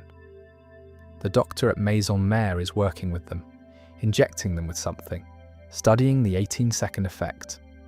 What that something is and what it's designed to achieve points directly at the broader question of what Junai's movement intends to build. A new government needs legitimacy, and legitimacy in the post-collapse world is partly about demonstrating capability.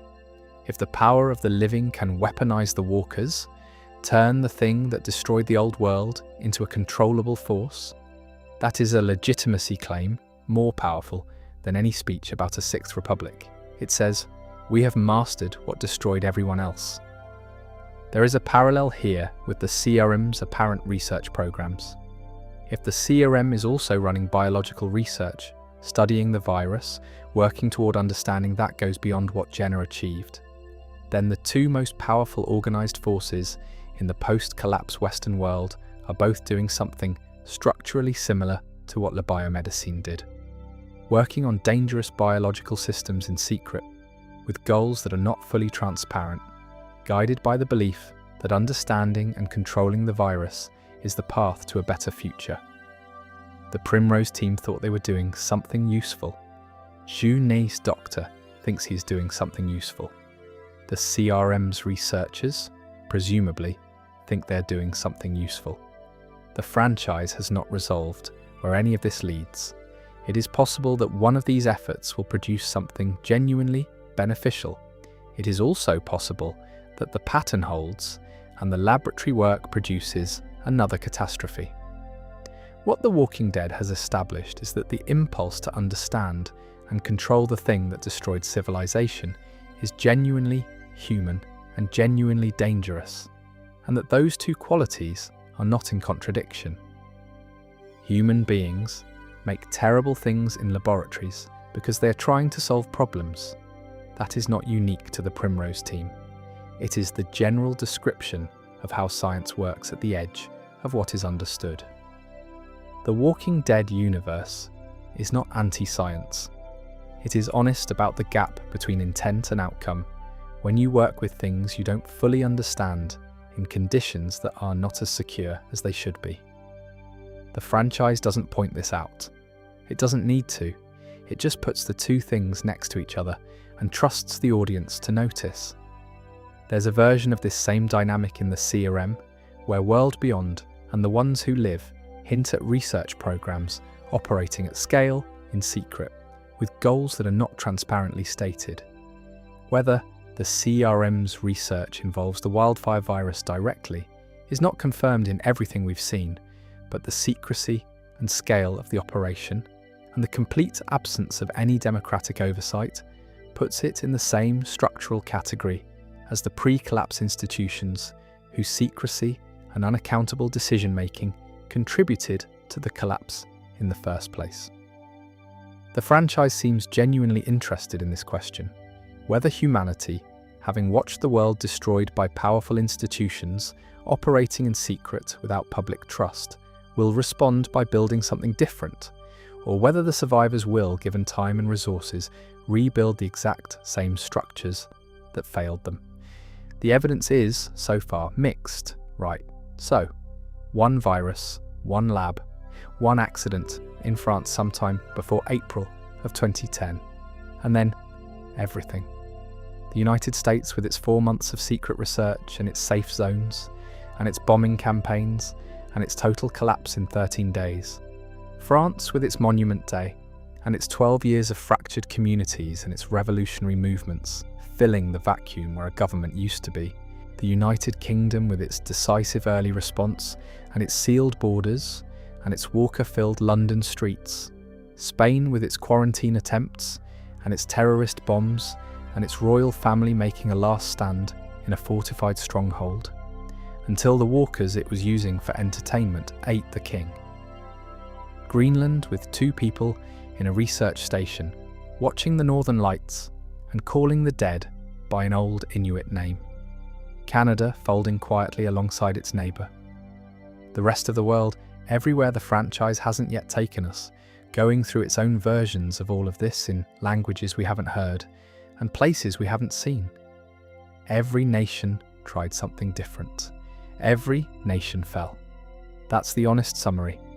The franchise doesn't give us a country that cracked the code, figured out the solution, held the line, and preserved something intact.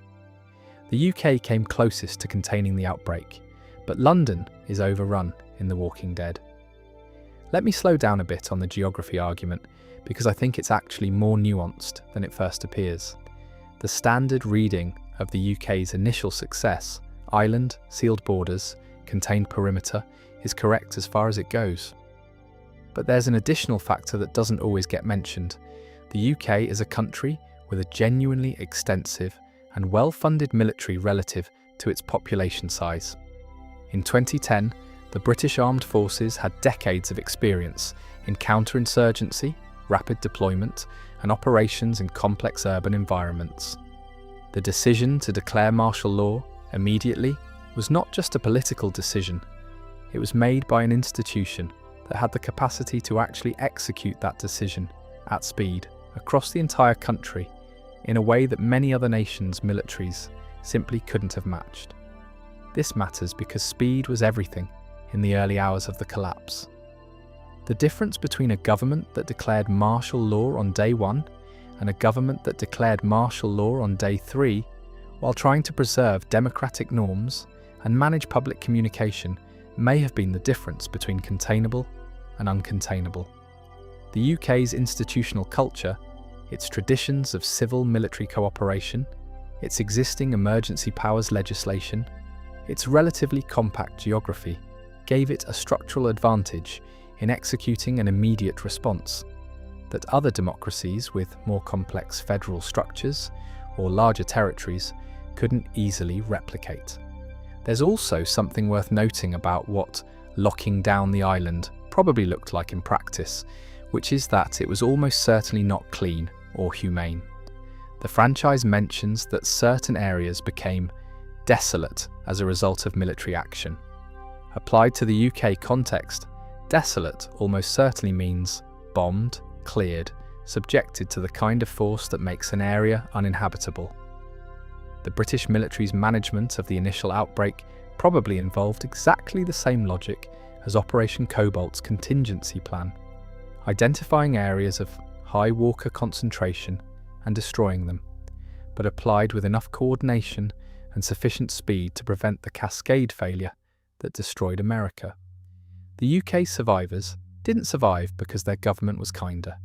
They survived because their government was faster and more decisive in doing things that were terrible. Angus and Fiona's presentation in the tunnel is worth thinking about carefully, because they are not presented as people who have any particular knowledge of the wider UK situation. They're Scottish survivors. Their understanding of what happened to England, the lockdown, the martial law, the general sense that it worked, is second-hand at best. The information they have about the UK's response is the kind of story that travels. People who are told something by people who heard something from people who saw it. Which means that by the time Daryl and Carol reach England and find London empty, they're walking into a situation that even the people who gave them hope about it didn't have complete information about. That gap between the story of survival that Angus and Fiona carry and the reality of an empty London is one of the more unsettling things Season 3 does in its opening moments. It doesn't explain the discrepancy, it just presents it. The UK was supposed to have done better than everywhere else. London only appears empty at first. Both of those things appear to be true, and the franchise is comfortable letting the tension between them sit unresolved, which is, I think, the right call. History is full of civilizations that were doing relatively well right up until they weren't. The UK's version of that collapse, whatever it looked like in detail, isn't something the franchise needs to fully dramatise in order to make the point. The empty streets of London make the point without a single word of explanation. There's a final thought on the UK that I want to leave here, which is about the Channel. Before the collapse, the Channel was a managed human infrastructure. Ferries, the Channel, a constant flow of people and goods between Britain and continental Europe. The franchise shows Daryl and Carol using some version of the old undersea tunnel to cross from France to England in Season 2's finale. By that point, the tunnel is unlit, unmaintained, inhabited by walkers, and clearly has not seen a live human being in years. The infrastructure that once connected Britain to Europe has become the opposite of its purpose, a dark corridor full of death, and yet it's still navigable, still passable. The channel that the British government sealed as part of its lockdown is the same channel that let survivors move between countries more than a decade later. Infrastructure outlasts the institutions that built it. The connection between France and England, which the UK military tried to sever completely, persists in the abandoned structure underneath the water. Civilization seals its borders, the geography remains porous, every response, swift, slow, democratic, authoritarian, insular, connected, ended in the same place. Which is, I think, the point. The wildfire virus is not really about governments. It was never about governments, even though governments are the ones who discovered it and concealed it, and responded to it and failed to contain it. It's about the thing that was already inside every living person before any institution even knew it existed. The collapse is built into the premise in a way that makes the question of national response almost beside the point. Interesting to examine, absolutely, and worth understanding, but ultimately a footnote to something that was going to happen regardless. What the franchise keeps returning to across every season and every spin-off and every country it visits is the question of what comes after. Not what failed, but what survives. Not what nations fell, but what people built when they fell. And the answer to that question, across France and America and Spain and Greenland and everywhere the franchise has cared to look, is quietly, stubbornly hopeful. Messy and imperfect and often terrible, yes, but present. People choosing to be present for each other in the wreckage of everything that used to hold them together, because that's apparently what human beings do. Laurent standing on a greenhouse rooftop in Paris, counting rivets in the Eiffel Tower's broken tip and doing calculations about how long it will take to repopulate a country. Valo citing the Black Death in a tunnel full of the bones of 6 million Parisians, and talking about surviving. Eun and Hannah in Greenland with their reindeer and their mythology and their 3 months that became years. 2 Scottish survivors in a dark channel tunnel, headed somewhere they can't quite name yet, carrying with them the knowledge that somewhere, for a while at least, it worked. The nations are gone. The people aren't. I think that's worth something. Let me end with something small, because I think small is where this franchise lives best. Laurent is 11 or 12 years old when we meet him. He has never known a world that wasn't the Trials. He has grown up in a medieval abbey in the French countryside, taught by nuns and a priest who collected medieval guns and built escape routes on maps. His understanding of the pre-collapse world comes entirely from books and from things adults told him.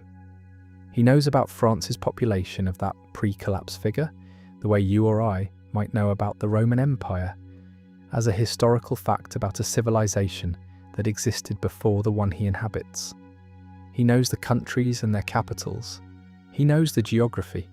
He knows, in theory, what a world of functioning nations looked like, but he has never seen one.